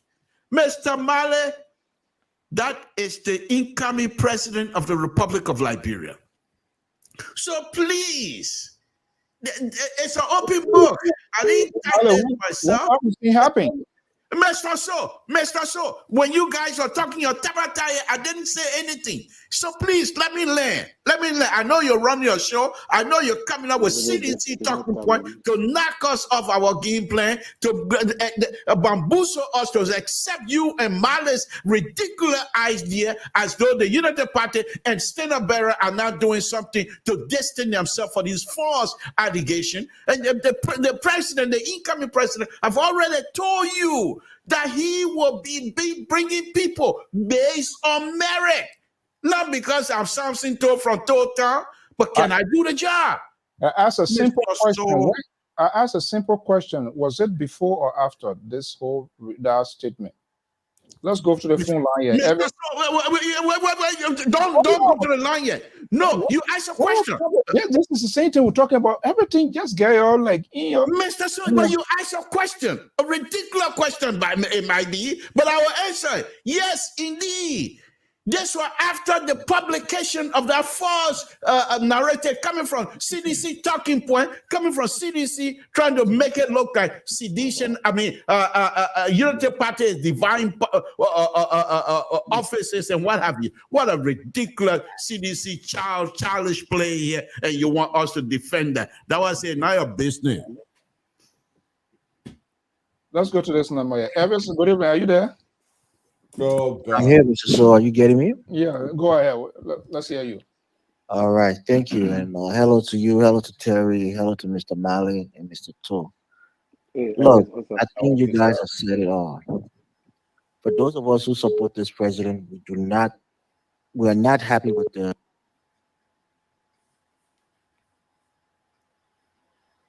Hold on 1 second. This guy number one. Why you calling up because you say you're not happy with the president? Go ahead. Oh my goodness, Yes. Mr. So. The vast majority of the people. I'm trying to mark your number. The man is speaking. Can you listen, please? The liberal. Go ahead, Evan, please. Yeah, the vast majority of the seditionists are not happy with this endorsement. And most of them feel as though this man who spent most of his presidency bashing him, spreading conspiracy theories about him, talking all kinds of things about his wife, to come back in the hopes of getting some governmental position or having some influence over the president. Okay. Where quote unquote rank and file seditionists can barely find work, can barely find food to eat. They're disillusioned by this, this endorsement. And I think is belated. And it's something that is the CDC don't really need at this point in time. They don't need him. Can you speak a little bit louder? Let me see. I don't know. Yeah, the CDC don't need him, and they shouldn't have embraced him into the party, and have even a program for him of that magnitude. Somebody like Edith Gongo where deserve a bigger program than she got. So I think CDC, took some wrong step by welcoming Costa. Look, like Mr. Brown said, Mr. Sampson told said, the same reason I can't support Joseph Boyka is the same reason that he stated today. If it was George Boyle who Joseph Boyka picked as his running mate, I wouldn't have supported him. I was on another platform when people were talking about, George Boyle is considered a hero to the crime people. I said, no way, he's not considered a hero. That's a whole nother point we can argue. But I will not stand with murderers, people who kill people for no good reason. George Buller went in the Southeast, went to Southern Country, killed the girl people, killed the crew people. Our tribal cousins, he killed them for what good reason? Because they didn't stand with Dole when they were in power. Kill those people. Those are murderers. You don't support murderers, no matter where you stand. Some people think we just don't like Prince Johnson because we're crime people and dear man. It's not the case. The guy murdered people. If Joseph Boyka had picked Taiwan Gonglo, or even somebody like Jeremiah Wamplo, who is less known, I may have even supported him, but I can never support him for picking a murderer and then trying to say you dance with the devil. That's why some of us can never support him. It's not because we don't like the old man. Joseph Boyka, my family, my mother's family knows Joseph Boyka family very well. He served as a deacon at Ethel Baptist Church. So when you make a something to judgment, he can accept. That's what I'm saying. I can't believe it's right. Yeah, I can't believe Mr. Tour would say that. And the fact that he even said that guy killed his brother, and you will sit there and just swallow it. No, I'm not gonna tie the crown people and tear around your neck. But as a crown man, we're not cowards. to sit there and let somebody do something bad to you, and you say that in full, you say, well, I say I'm supporting the man. I would just sit there and support Rangers, even though he killed my brother. I mean, Mr. Toll, with all due respect, are you kidding me? You come How from you supported Jovia with Rangers? to not be a real, you know. Let's go to the other caller here quickly. We Yeah, are but Queen already Josie running out of time. Aaron, to are be you there? really, Go ahead. Come on. Yeah, Mr. So how you doing this evening? Good. Yeah, I just wanted to. I was calling earlier because I wanted to comment on the first topic you guys were on, especially about the Costa issue. Let me speak to my big brother, Mr. Cole. With all due respect, to come on your platform, Mr. Cole, and say Costa needs help, he needs prayer because he's endorsing the president. In as much as, a lot of sedition are now in support of the endorsement, which I agree with Evie. Costa is not different from Eugene Fagon. Eugene Fagon denigrated Joseph Walker for more than 6 years. When Joseph Walker was in office, even leading up to the elections, Eugene Fagon, as a matter of fact, and Costa came from the same very party, the All-Liberian Party. Right. So to come today because Eugene Fagon supporting your guy and Costa is trying to support the other guy, my guy, and think that, he's better than Costa, I disagree with that. I disagree with that. And let me go to Mr. Mali, another big brother again. With all due respect, Mr. Mali. You can't come on a public platform and call the president a deplorable. Don't do that, Mr. Mali. I respect you your whole life. You know the word deplorable, what it means. So do not come on a platform and call a president of a country a deplorable, please. Okay? That's what I'm going to say. And to Terry, Heron Costa career is now over. Okay? That I didn't because say that. from behind Joseph Walker, the career is over. The almost 900,000 people that voted for the president will support Heron Costa as well. Okay, so his career is now over. And yes, Mr. So that's what Mr. Mali said. You can play the video back. Thank you. Okay, let's go to number 633 now. Call out Victor. Good evening. Good evening, Mr. So my name is Victor. I'm calling you from Charlotte, North Carolina. So I want to make my point on the issue of the talking point tonight. Starting out with the Henry Costa issue, I think I'm not a sedition, never been one, never supported President Weah in his political sojourn.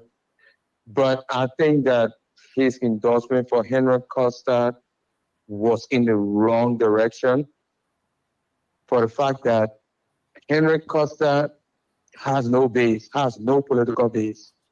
He is a political commentator or advocate as he termed himself to be. Very rude, very insulting, insulted Madam Selly, insulted all the political leaders in the country, including the very president we are in, all his family, including all his ministers. This very Henry Costa. So if he could bring Henry Costa closer to him, why can't he do the same for Chairman Moba Molu? Moba Molu, who is in the trenches, canvassing for him. The 900,000 vote that he got in the first round, it was through the effort of Chairman Molu. But Chairman Molu cannot sit where the president is sitting when they go for a party function. But he can sit by Henry Costa, who call him names I cannot say on this platform. So I think that President Weah's decision, it was faulty, whoever advised him to do it. Costa could have gone to vote for him without them having a big endorsement program. And I think what he's done, I know that he's watching him because he knows the kind of person he's dealing with.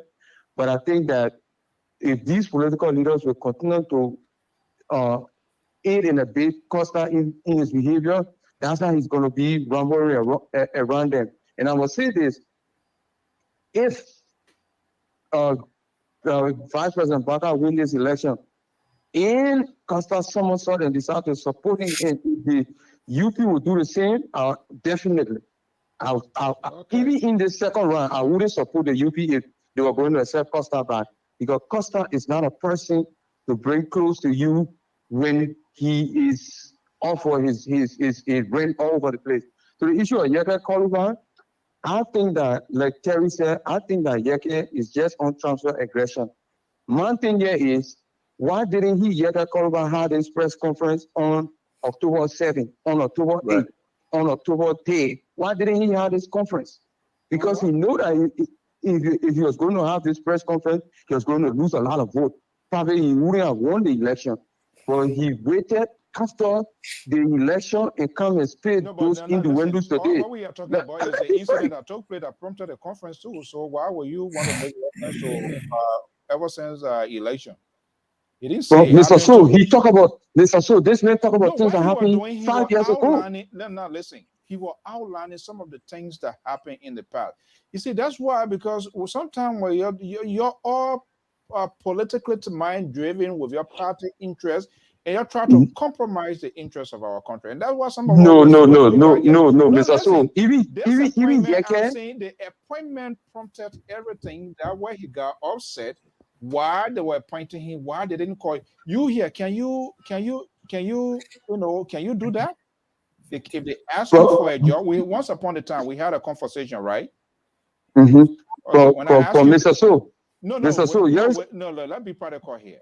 Okay, go ahead. And basically, it's all about respect.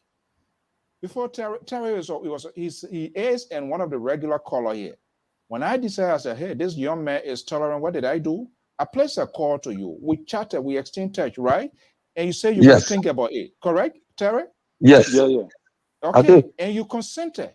So I just get out here, Terry, without even having Terry consent. Terry will be the analyst here and this and that. He agreed, or with the advice and consent of this liberal here, who argument is always off the mark and try to think that he think it's so funny here and people enjoying him, and so he think that it is.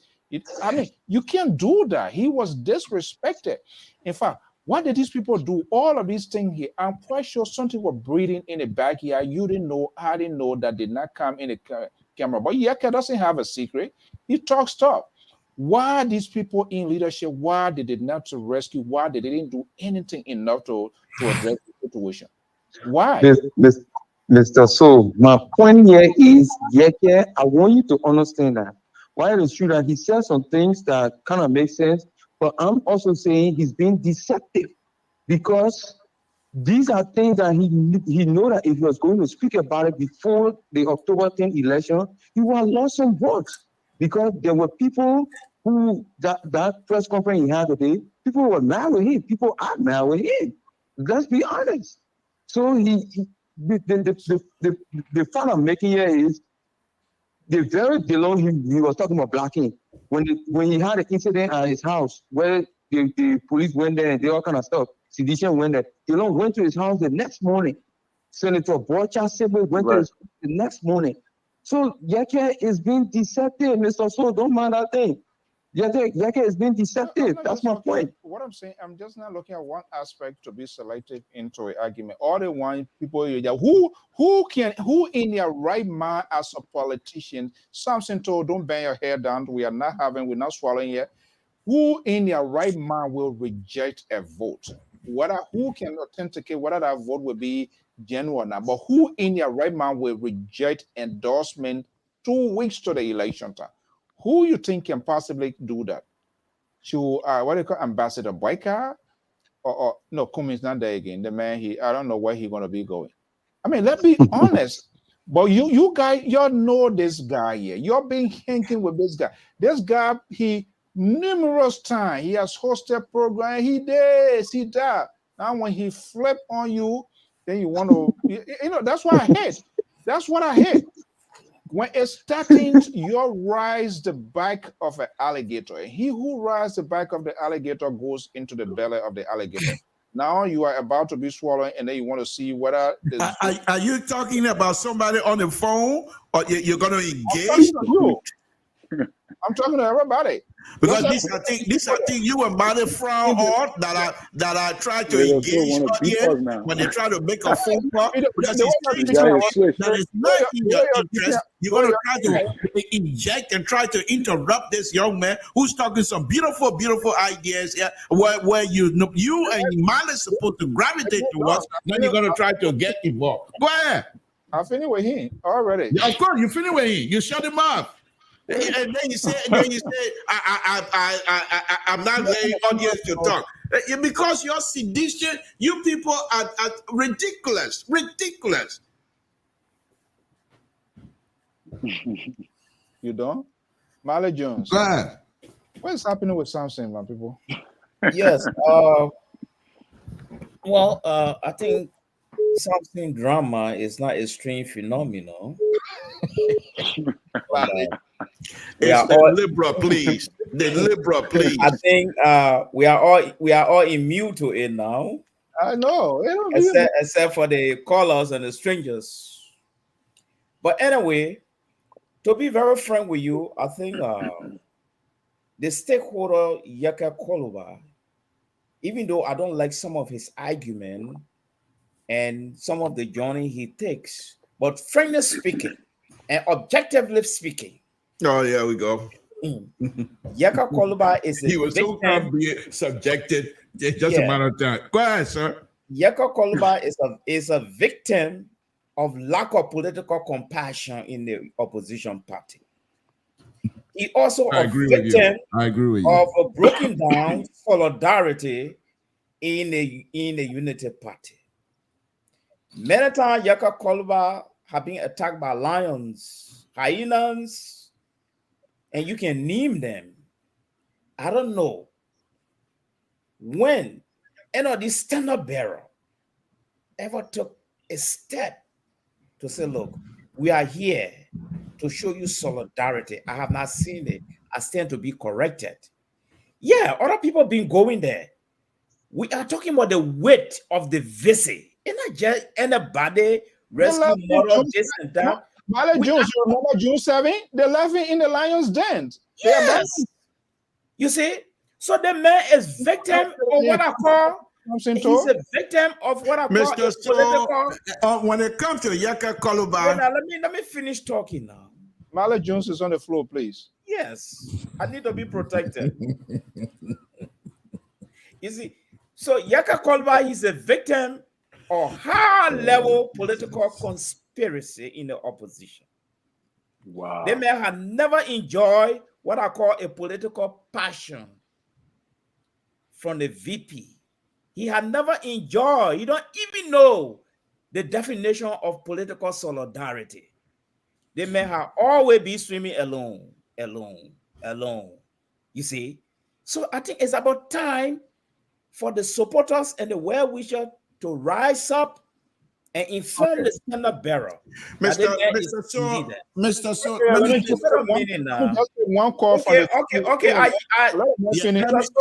me say something very quick. I'm under pressure, so I yield. No, Mr. So, hold on, the liberal. This is not a liberal show tonight, please. So no, Mr. So, please, before the caller comes in. Tell me, please, when I said please already. Before the caller comes in, let me make your point. Let me make the point before I escape my mind. This is what I want to say. But write it down. Look at you.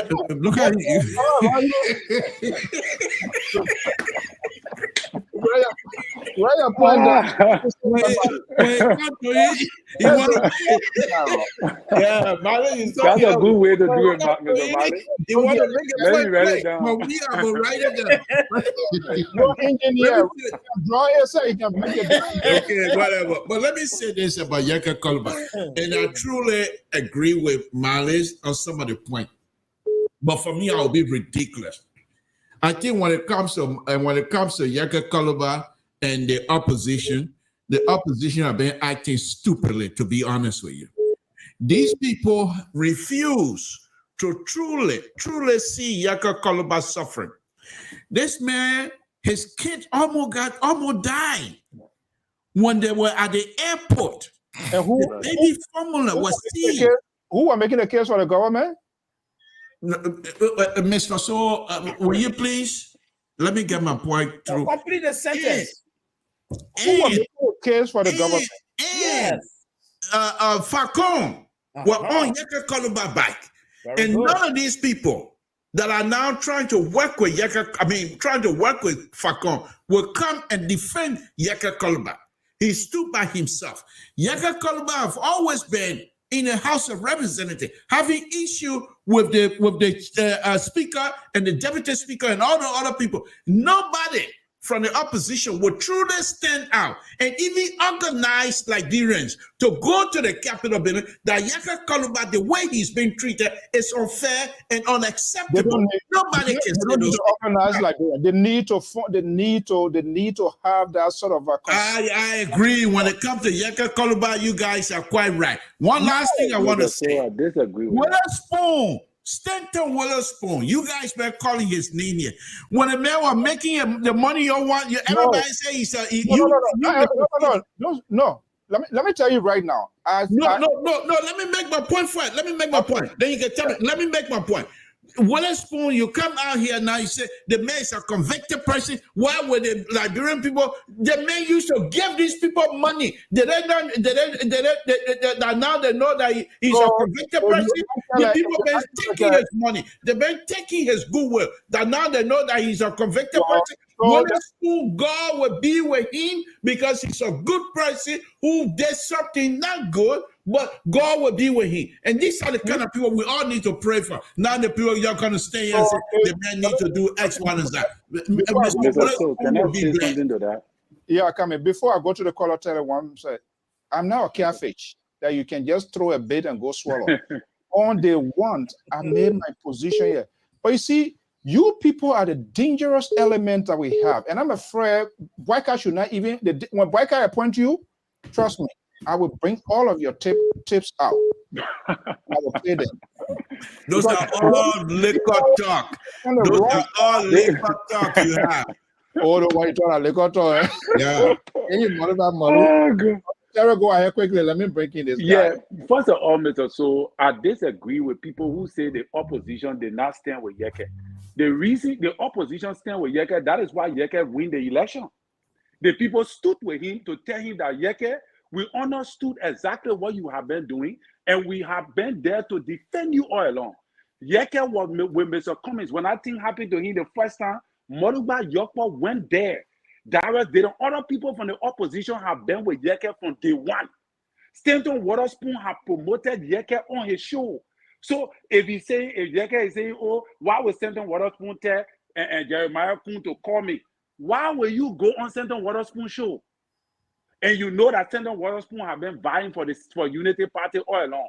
You were there on Stanton Waterspoon show. He promoted you until today you won the elections. Why today now you are against Stanton Waterspoon because he called somebody to tell? So you see, Yeke Koluba is playing a game that, for me, in my own opinion, Yeke want to relax he want to enjoy his remaining 6 years. Because Yeke have been complaining that he have not been getting his incentive, he have not been getting his money because the way he been acting against the government. So if I were Yeke, he's playing wisdom because he don't want to fall on the side of CDC tomorrow, and then at the end of the day, they deprive him of everything that he brought deprived of in the last 6 years.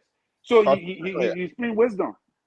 Okay, quickly, let's go to this 774 number here, and I'll come to you from the Bay State. 8657. Good evening, caller. What's your name? Thank you for being so patient.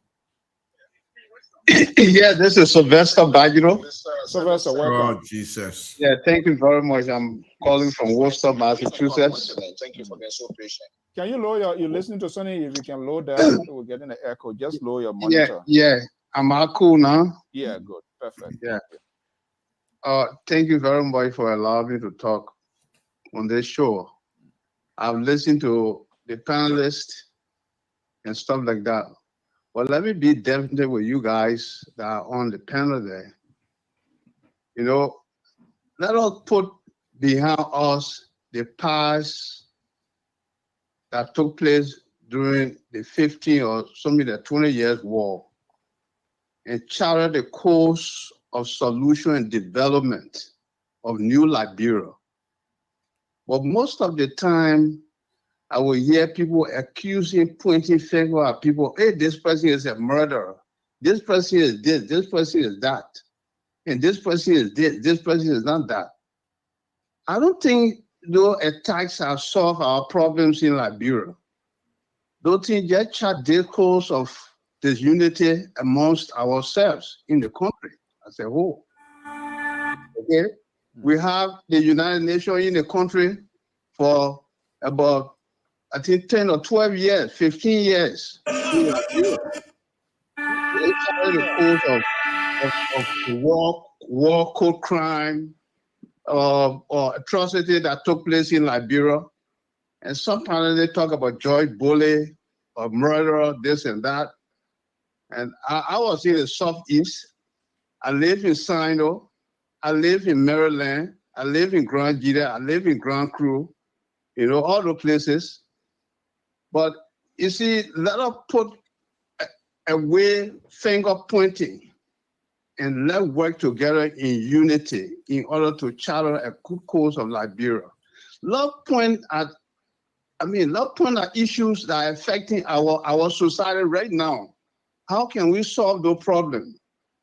Well, I mean, if somebody comes on our show and start pointing fingers, other people will come and do the same thing. We'll fall back to square one, where we came from. I don't see anybody over there that is clean Liberia in the government, probably maybe besides the president. All the guys over there, they are murderers. You guys knew that. So why should we come sit down here and waste our time arguing on issues that beyond our control? We have international community, the UN over there for 20 years. After the native men got in power, all of them withdrew and will be enjoying peace today.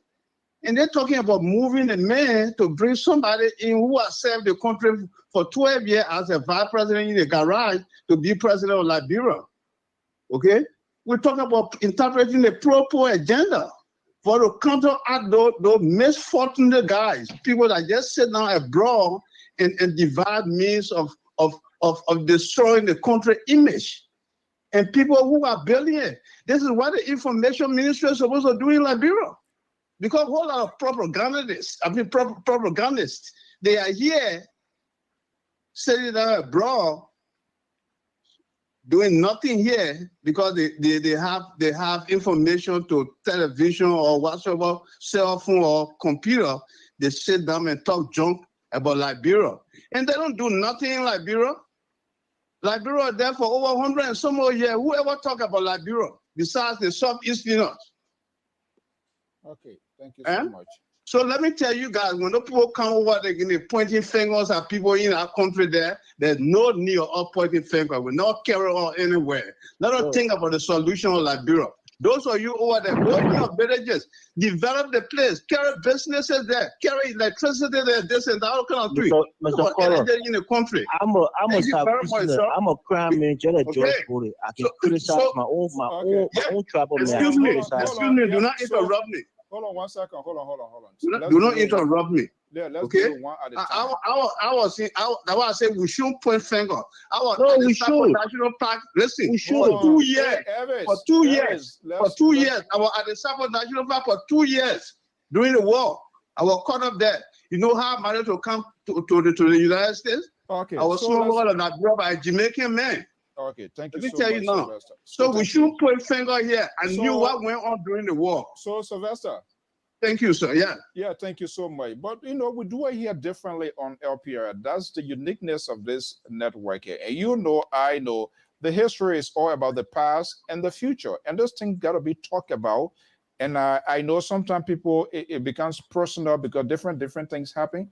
But these are things we got to talk about. They are painful, but we have to talk about it so that we can go back in that direction. So some of these people, we never had a chance. If we can't look at these people critically, I don't think we're going to be doing the listening audience and even the country is good. But I would do respect the views and opinions of people here, and that's something matter. But thank you so much. Thank you very much. Okay, so Evans, go ahead quickly. I think you wanted to respond, so I will go back. Yeah, I will just respond, and I'll get off the line. Look, Mr. Tool, I support this president, but I'm a principled person in my support. whether it be my father, my mom, my sister, if this person did wrong, especially when it comes to killing of human beings in our country, they have no space in our political sphere. They should not be there. George Bush should not be a representative in our country. Thomas Yaya Nimna should not be a senator in that country. Prince Johnson should not be a senator in that country. Those who fought the war, if our government don't have the political will to prosecute them, let them stay out of the national politics of our country. I would say that on any side of the divide. I have links to Nima County. My wife is from Nima. I have links there. So it's not that I'm hating one person or loving or loving one person. If So I'm what you speaking want to do so, with the people who elected them? so when you talk about the people who elected them, Yeah. that's for that county. I said on our national level. If Oh. Prince Johnson is going to come to be a quasi president or proxy president for for Jeremiah Kuhn, that should not be allowed. If it was the other way around, that's why I brought George Boda, because he's a warlord from the other side. If he was in that position, you think the people in Nima would be quiet? Of course not. So the point that I'm making, let them stay out of our politics. We can't say we shouldn't judge those people because the war happened in the past and we should leave it in the past. No, we can equally criticize them because if we want to be fair and balanced, and our opinion should matter to everybody, we should be balanced in our analysis and in our criticism. That's the reason why I'm saying it. And I Okay, was saying that guys, to let's Mr. leave it Tool. here quickly. Mr. We Tool was want to talking wrap about up. Prince Johnson, and I We have think gone over our he time shouldn't here. support Boycott because Boycott is Thank you so aligned with much. Johnson. Thank That you was so my point. much. But thank you. Thank you so Okay, much. thank you so much. Let me, guys, please, I beg your indulgence. Let me just take this last person. We intend to leave no one behind. That's the last caller for the night. 832 number 6351. Good evening, caller. Good evening. How you doing, Mr. To, right? So, right? Don't call me Po, not Po, or So. Sorry, Mr. So. Good evening to the good evening to the panelists. Well, Speaking for, I'm going to be speaking on a Henry Costa thing. And I came back from where? You know, I always support we are, but this particular decision we are toward Costa, I don't think it's a good idea. And I don't know what is stand to gain from it because I've seen a lot of sedition resigning because of Costa. I mean, like tough seditions who are refusing to work along or see Henry Costa as a sedition again. So that decision is not good. Back to the Yeke thing. The thing is, Yeke communicated today, and from my understanding, Yeke tried to communicate to the Liberian people if they really pay attention. That, hey, if we make these guys president, somebody else will be controlling them from the back. You understand? When Yeke coming out to say, Stanton told Jeremiah Kuhn to call me, and even challenging Stanton to come out and say, I didn't do so, and he's going to play our recording. That I don't speak for you. That's telling you that if we elect JMB and Jeremiah Kuhn, there will be control not by Stanton, because Stanton will be in jail, but by Prince Johnson. You understand? That's the communication in there. You understand? That's the communication. What happened? They will be controlled by Prince Johnson. You understand? That communication is there. So try to understand and watch the video and pay attention to what Yeke is communicating to the Nigerian people. No, these guys, they are not yet come to power, but somebody else is having conversation with them and giving them instruction, do this, do this, do this. This is what he's communicating. So let's try to get this together. I mean, people may hate this, hearing it from Yeke, but Yeke not telling you that he's supporting CBC. You know, he's saying that I'm still with him, but the matter of fact is that when something comes out, we need to address it, and this is what happened. Okay, thank you so much. Okay, guys, let's wrap it up for this evening here. Too much going on. We'll always discuss this issue. You know, that's the beauty of this network. The analysts here, we don't sanction voice, even though some profess to be like they are not given the opportunity, which is not true.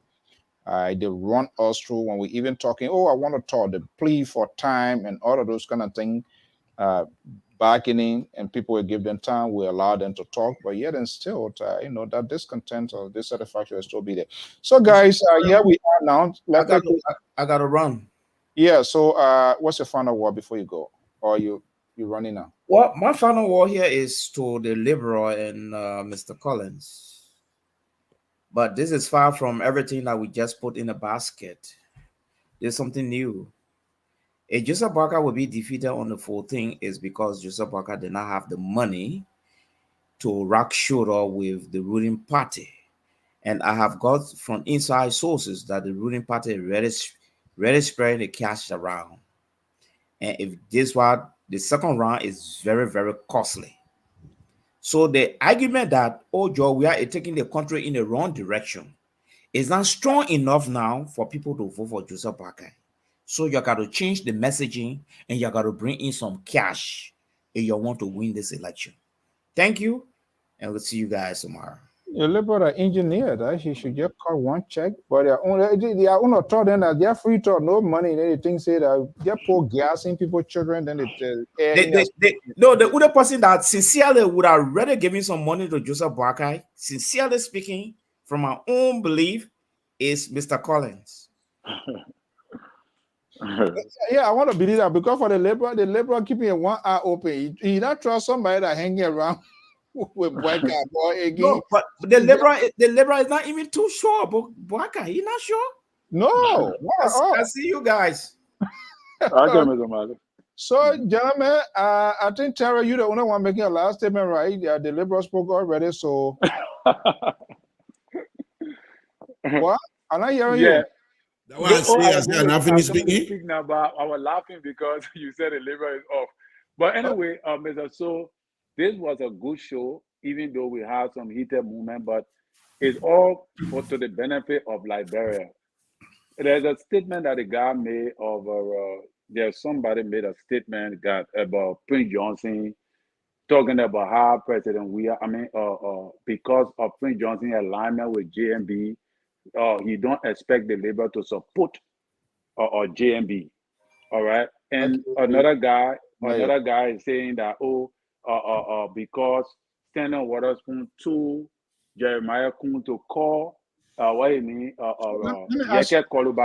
Considering, quickly, I know you're close, but it's serious, and because we want to bleach, we want to clean our society, and no one is infallible, including myself, all of us. But sometimes we have to take some strong decision and strong stance, regardless of our solidarity with these police. Is Stanton Weatherspoon, is he the one actually to prosecute, to quiz? As we had this conversation here before, but knowing all what we know now, if we want a society to be a society, is it concerning to you or any other person? Its level of influence. Yeah, you see, it is concerning. Yeah, it is concerning, but it's not concerning. Why I say this is because the position Stanton has built in for himself put him in that position right now to be the only guy to handle these things. And to be honest, the guy have the gift of propaganda. The man is a propagandist.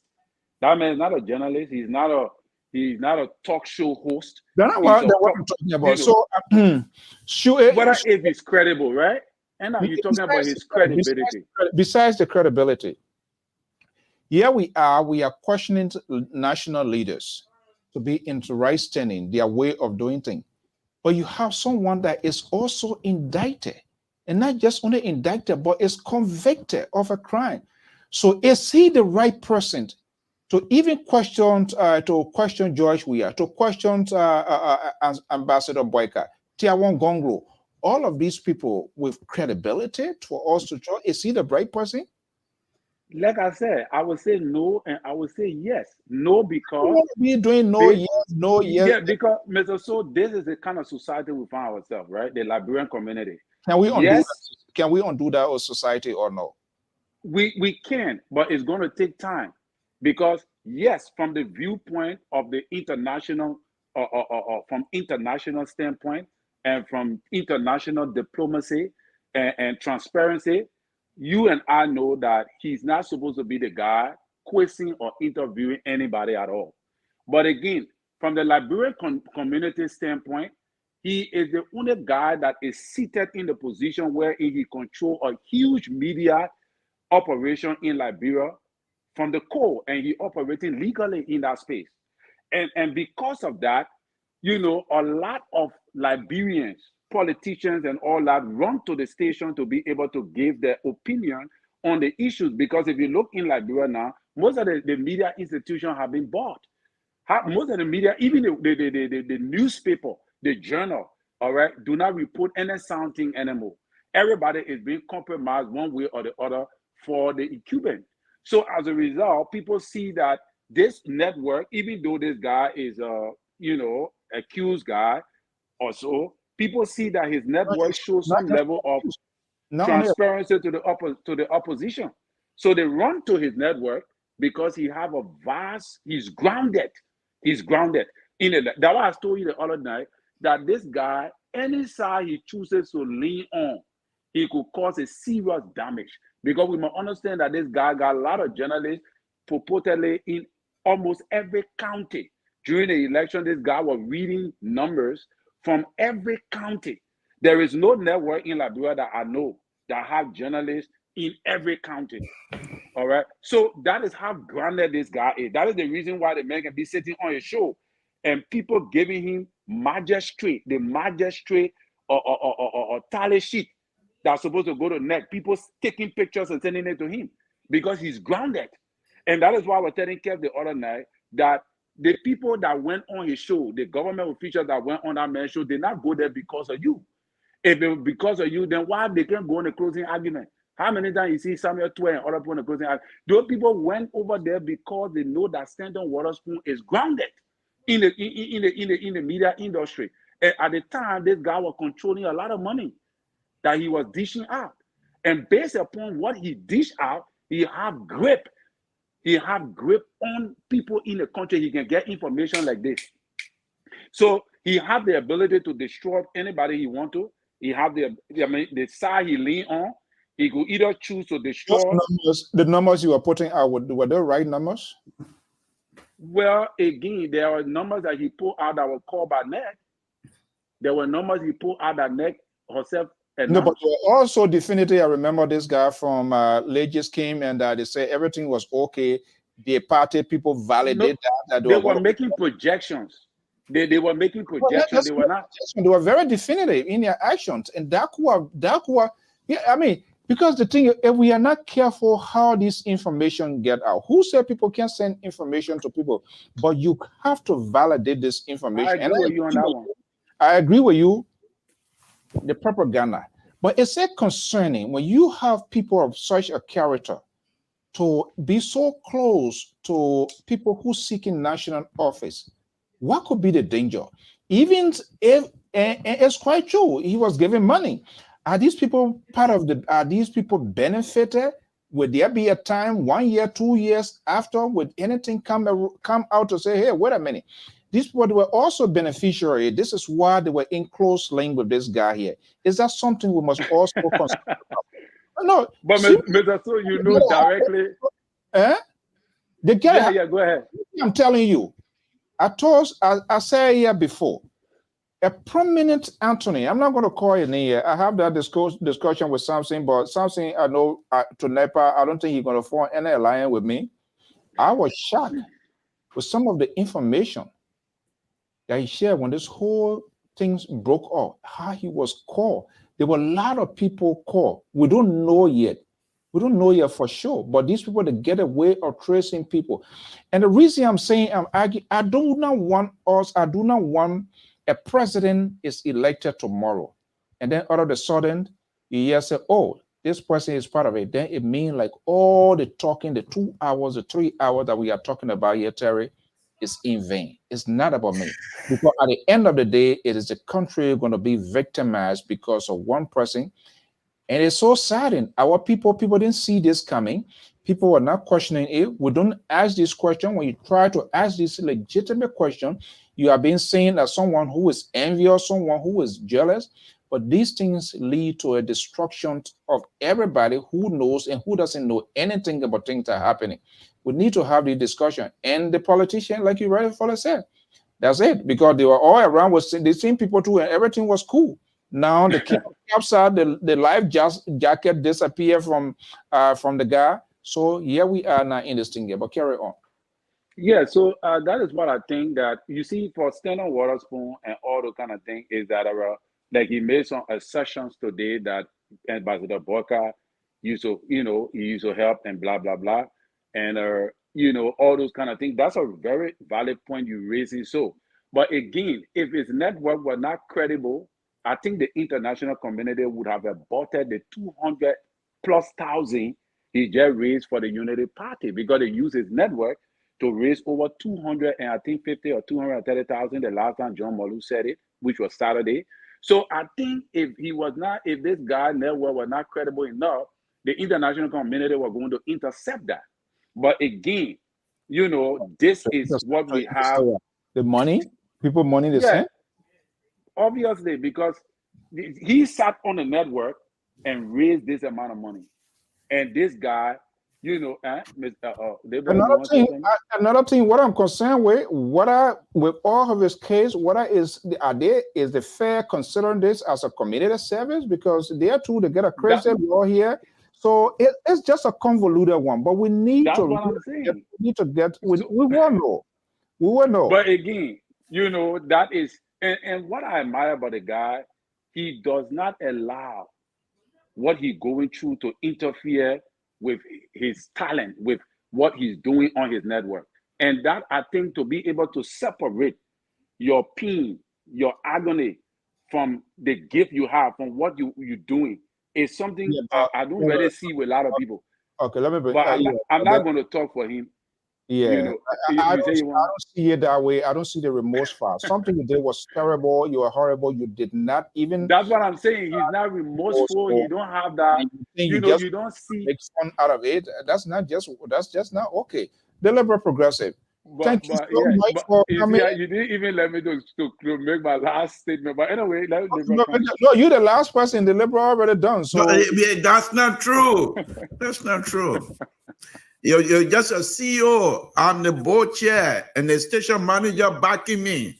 So two of us we can do like Sean Hannity and what's his name? No, you forget, right? What the professor said the other day. Okay, don't forget that. Okay. The only thing I want to say, Terry, thank you very much for standing out again tonight. We appreciate it as usual. Good night, Mr. Sue. All right. Well, we already dumped Esther. Esther, you can learn. Okay. Well, guys, thank you so much. Why will Alexander Cummings go? Will he endorse? Okay. That's a thing that Honorable Cummings need to be very careful with. Honorable Cummings need to be very careful with this. Why you call careful? Like the longer he waits, his relevancy in the process might be diminishing. Nobody wants to go on the losing side. So what they are doing now, they are putting the skill, they are skilling all of this here. Where is this breed going? Where is this train really going? And not just train we are driving without no driver. No, we're talking about train that we angle, whether they're carrying coal or they're carrying iron ore or whatever, where you're going to start. So, but Mr. So I think that I doubt. Yeah, excuse me. Can I leave now? Go. We don't need you, man. Go. Okay, Mr. So I think that, in my own opinion, that if Mr. Cummings, due to this Henry Costa endorsement, I doubt that Mr. Cummings will endorse the CDC on the foundation of this Henry Costa endorsement. I think the Henry Costa endorsement will put a blockade between Mr. Cummings endorsing the CDC versus Mr. Cummings endorsing the Unity Party. I think even if Mr. Cummings had an intention to endorse the CDC, he will put it on hold because of the Henry Costa endorsement. Meaning, that would be my view. Meaning, if he did, then he validates all what Costa has been saying. He does not stand for principle as he's been arguing. Right. What's about the rare land tape here? That was I know Louis Bryan. Those are NPP people, Taylor trained boys. Trust me, their strategy is not, because he also created a condition setting this sort of high standard. You must do this. They war crime. This and that. Do you think war crime? I just think this war crime thing we're talking about is just zero. The only certified person to prosecute war crime is Serena Cephas. He's the only lawyer in the country, and he's also indicted. So Who is the person going to, does Liberia have the money? Which country going to do that? Who, in fact, willing to stand as witnesses? What about Jerome Verdier? He's not. I know only Serena Cephas. So Jerome Verdier is not a prosecutor lawyer? No, only Serena Cephas. I mean, for war crime. Yeah, with all his Serena, with all his Tabata, but you know, there's another good version of him. But the question now, he's indicted. How old is Prince Johnson now? 70-something years. Yeah, Taylor is in the head, not because of Liberia, but because of the courage and the bravery of Sierra Leone. They took a definitive position. Where the other people, they already get in. Who is willing to testify? Where is the money? Does the government of Liberia have the money to prosecute all of these people? They don't. Obviously, the government of Liberia won't be able to do it. Now, the international community wants the government of Liberia to initiate it, then they will come in with the support. Who are those people going to come from? Where are the witnesses coming from? I think the witnesses are there, Mr. So. Eh? The witnesses are in Liberia. There will be witnesses that will come from everywhere. Nobody is saying it, but nobody. And I think the onset of this whole thing with this whole TRA, they did not set a standard for people to be held accountable as it was done in Sierra Leone. So if you want to do anything now, you're going to, you think the international community, they have their own starter. You think they're going to go pull somebody who they think allegedly accused or convicted that is almost 80-year-old? You're going to see another human rights people going to come. So this thing here, that's the danger when justice is delayed, it potentially is denied. And we kind of swept the pains of people that were inflicted so badly. We did not look at it and we just thought it was something. What happens? At the end of the day, we allow these people, they are in the system and not just on the system, but they are in authority. So do you think they're going to convey themselves? That's not going to happen. Terry, thank you so much. I don't know. I wanted to see whether Cummings. I think Mr. Cummings' stuff was a mirage. You know, the whole thing is just a delay to give them time to reshuffle, rehearsal, and nurse the pain that they're going through to be able to come up with a definitive position as to who they're going to support. But this particular, even if I believe Mr. Cummings was leaning to the side, but you made a very salient point on Louis Brown. If even Mr. Cummings decides to go to the Unity Party, Louis Brown will go to the CDC. All right. And the Gabriel McIntosh, I already want to believe that he was already from the CDC. It's not so hard for him to go back there. But again, given the fact that all these things that went on, there's a possibility that he may choose to go to Ambassador Booker. So it's difficult for you to really come with a position that which way he may turn. But for Louis Brown, I can assure you that he's going to go with the CDC, even if Mr. Cummings go the other way. The endorsement by Costa, the ALP, and Benana Ure, who does it hurt? Well, the endorsement, it hurts. I really think that it hurts. It will hurt the supporters. All right. No, I'm not talking about. I'm talking about. Let's look at the beneficiaries of this whole thing here. These people, they don't know. They don't know who here. You must say in a race. Well, the endorsement. You want me to say that it will hurt the Unity Party? Obviously, that's what I'm saying. Because what I'm saying, it was. It will, but I'm not going to just go all there. I know. So you try to walk a foul line. But what I'm saying here, I'm looking at the damage, and people will not want to understand that every devil. Costa, we can say whatever we say, we frown on him, we say all of these things, we knew some of these things were going to happen and people didn't really pay attention. But what I'm saying here, I think it was going to be in much better good favor of Ambassador Boyka to have done everything possibly he can to have kept that base. You know, there's a danger if you kind of like sideline to your own base that should be in your column. In your column, in the sense that they put together, they had this thing they call collaboration. Some of us knew that it wasn't going to work, but he should, I think, done everything possible they can. This is where politicians cut deals. It's a give and take. Who doesn't want? You see all the people that are talking, you're talking, screaming, the UG Falcon, and all the ones that are talking, you think they don't want way in government? Of course, they want to be in. They want to be in position. Of course, who don't want to live a decent life? Yeah, but Mr. So, you know, I just feel that maybe the Unity Party folks look at it, what is going on with them and the ANC. They still, I don't know, the messaging and Nothing is definitive and guaranteed in politics until it is all over. And we had this conversation here before. We are still getting into unnecessary argument when it should be focusing getting people on their side. Now, the momentum with them, and that's my own personal view, I feel that it's kind of being diluted because the news media like to capture what is currently taking place. Right. That's something that happened yesterday. I must agree with you on this fact that they are weakening. Yeah, you're going to see this politically. They are weakening. Yeah, and you have they are not weak. They are not weak, but they are drawing down their momentum. Their momentum is shrinking. It's not like, and you want to go into a race like that. Yeah, you don't want to go. They have to do something right now to beef up their momentum because of the Costa endorsement, the ALP endorsement. Have weighted them down. And to be honest with you, Ambassador Boga, I believe they everything possible to win Costa over, but Costa could not be win over because I think his mind was already made up.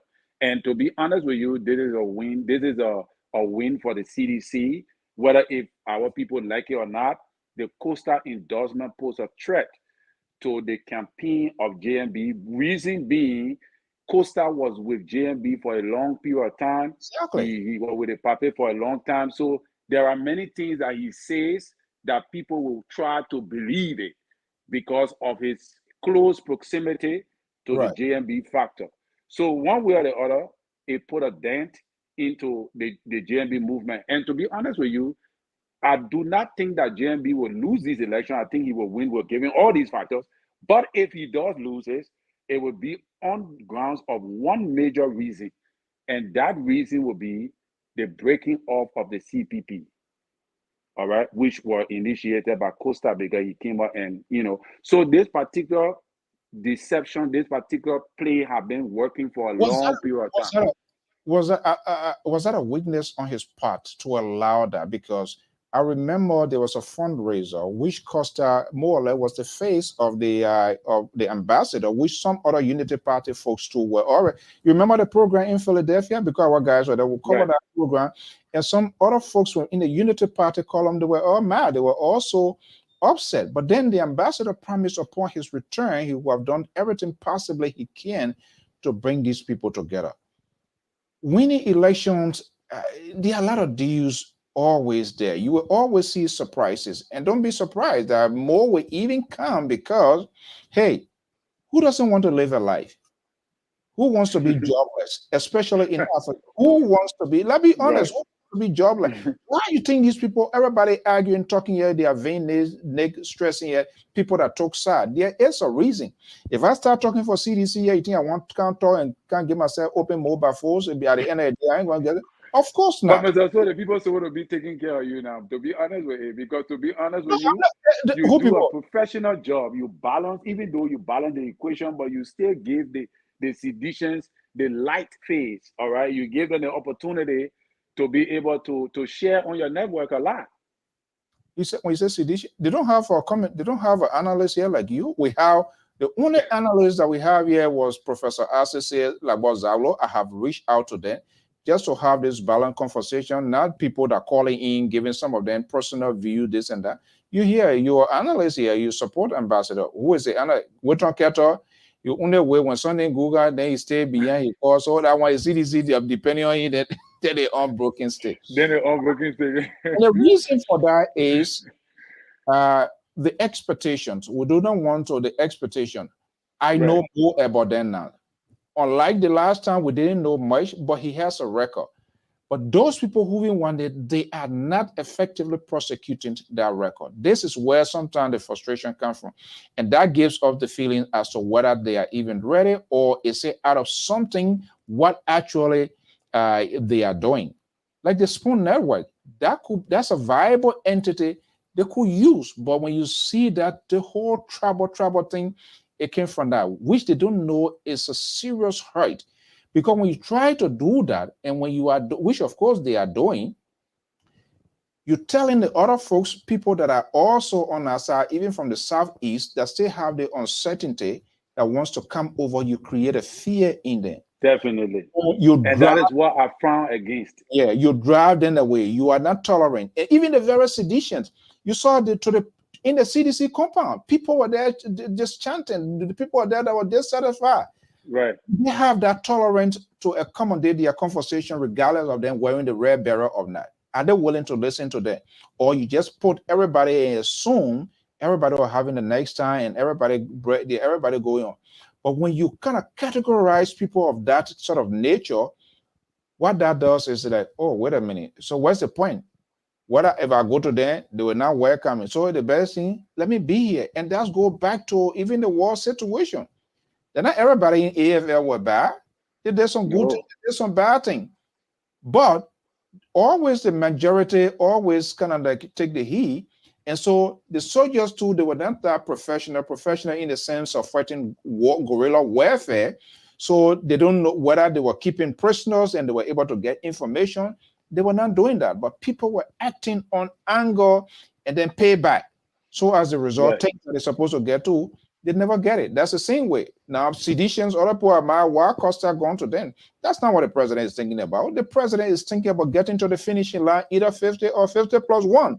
So if one vote will make him to win, that would be, it he can will make go for it. They're later on the target. So my man Evans calling, I'm not happy, this and that. But Mr. So to just say something, you see, the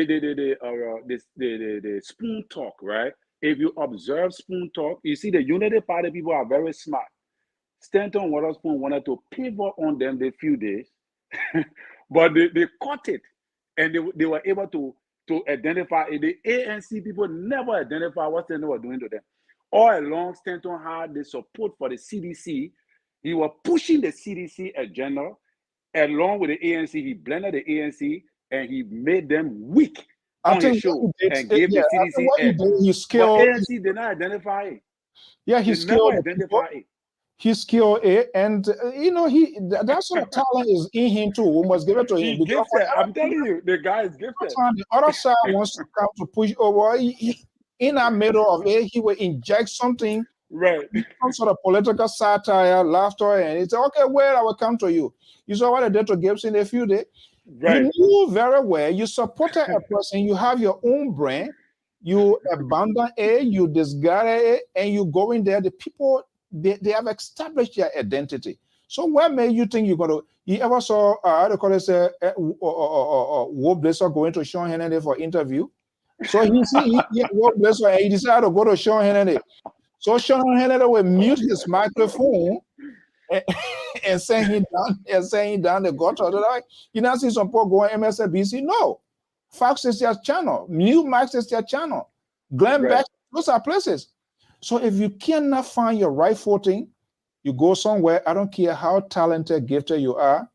They will silence you. You're talking, say you're playing Eugene over. No, I don't want to. No. So you see what I'm talking about. The problem was they wanted to use Gibson to channel the narrative of the CDC to disrupt the Unity Party propaganda. And Gibson was not smart enough. He was not equipped enough. He forgot about his background. He forgot that he has something already created, and Stanton too was watching the viewers. Most of the viewers started sending bad signs under his network. Anytime Gibson speaking, they can send bad signs. So apparently, you look at it and say, "No, this guy is not the right guy to do this thing." You know, and I think Gibson was not the right guy. You are said the meaning thing about the president, and that's why I said politicians. You always got to leave a vacuum. Somewhere you can be accommodated, but when you throw all out, you are like a cockroach until you go into the oil barrel that you know you drank an oil. Then that's how you can. Clara, thank you so much for your time. Thank you, Mr. So. And we'll be back here for more program. Thank you so much. Thank you. Yeah. Okay, well, folks, that does it. I'm Alfonso Z and so to all our viewers and listeners. And we don't go personal here, but we discuss. So we are in a public space. Like I said, no one is infallible, but there are some critical issues that we need to talk, and we are not talking about it. And so it is important that we have this national conversation for the good of the country. Anybody who's seeking the higher office of the land, you are obliged, you are obligated to come clean, to also exhibit that sense of leadership, to tell her exactly where your position. But again, all Liberian politicians are so calculated, careful, they do not want to lose votes. So any devil, any Gina, any alligator that comes from under the water, Black Snake said, they will hold you, they will toy with you because they need it. It's not the Westerners. Some votes, the people, they distance themselves. Even don't want to go to a vote, even if it is not real, but they will say it. But how many of people have denounced and say no? We'll be saying it different ways. So expect the unexpected in the next 2 weeks for the country to decide. We'll leave it here. We want to thank all of you. If this is the first time, we say thank you so much for joining us here, for understanding where we're coming from as we discuss these critical issues. It is about Liberia, not about my household, not about your household. We kind of enjoy the interaction that you have with one another. Subscribe, always share, like, send your comments. I usually, right after this program, trust me, I'm going to go back to take time. Not a liberal who can be spying with one eyeball to see who write well, who not write well. I look there to see if the audio is good, if there's some sort of adjustment, but not necessarily to take on the comments of people's views and opinion, because that would be distracting and stuff like that from me. But usually I go back after the program to look at it, and we value all of your comments, whether you agree, disagree, or challenge some of the things that we say. That's how it's supposed to be. You know, we critique other people, we say things about other people. Proportionally, you have to say things about things that we say. However, we do not talk things that you will or that you necessarily want to hear. We say it believing that it's the right thing that we are doing and that things you need to know. However, you can question it. The authenticity of it, that's a different thing. But this is why we do not leave anyone behind. We take calls, we allow you to express your view, your opinion, but guess what? We can also hold you responsible of things that you say and things that we also say. It's not just only the politicians alone. All of us are responsible for things that we say, things that we do, and our action. And so if it doesn't commensurate with things that we do, then that brings it into questioning as to whether we are making good judgment or we are on the right path. And this is why we are always having these critical conversations. Until then, I'll tell you, I'm a traditionalist from Zulu Whiskey. So we're going to leave you with this song here. This song, the meaning of this song here is so rich. There are so many things mixed up into this song. Everything has time. There are some people who runs ahead of their shadow. There are some people who always like to go above your speed limit. And so when that happens, you know the consequences. So it's a very rich song from a Liberian gospel artist from the southeastern side, Alan Brandt. This is a song that's going to take us on this summit. Thank you so much. Have a blessed evening. Bye-bye.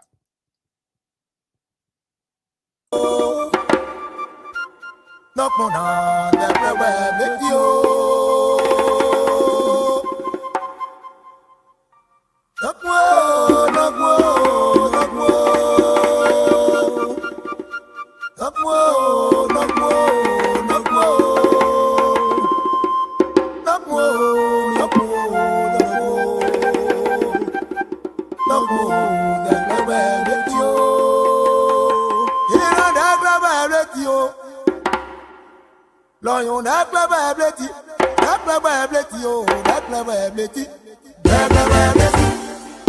I see what that clever ability.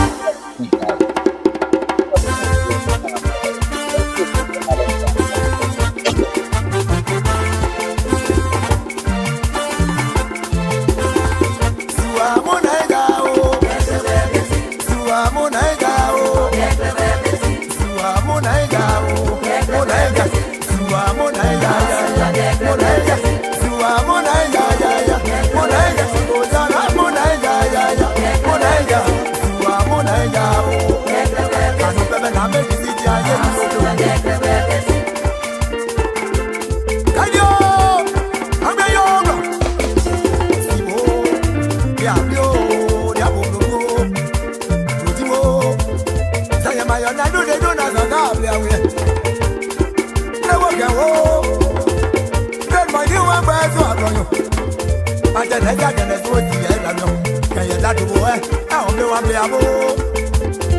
Suwa munaya ya ya, munaya, Osana munaya ya ya, munaya, Suwa munaya ya ya, munaya, Suwa munaya ya ya, munaya, Osana munaya yo. Kanu bebe na me sisi ya ye yo. Kanu.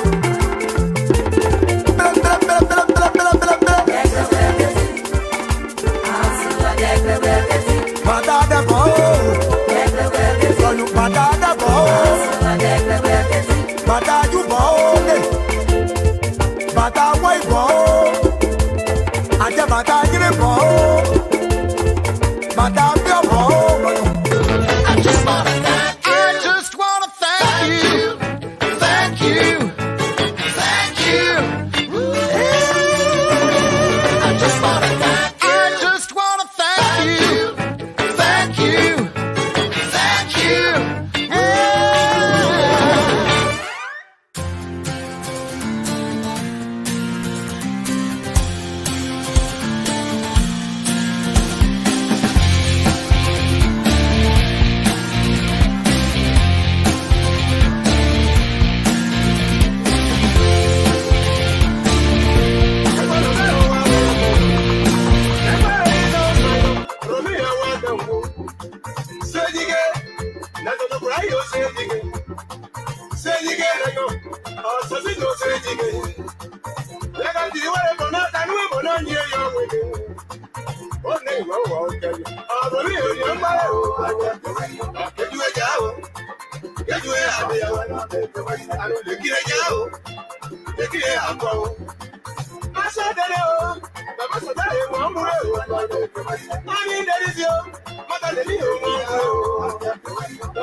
Is coming to this campaign here for the group calling itself for the re-election of President Weah. So that's going to be interesting. I think in the next 14 days, we're going to see a lot coming here.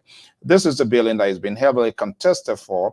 That's the executive mansion, and we have created this buffer zone to make sure the two people they are distant with outreach of one another before somebody punch one another, which of course that's not going to happen.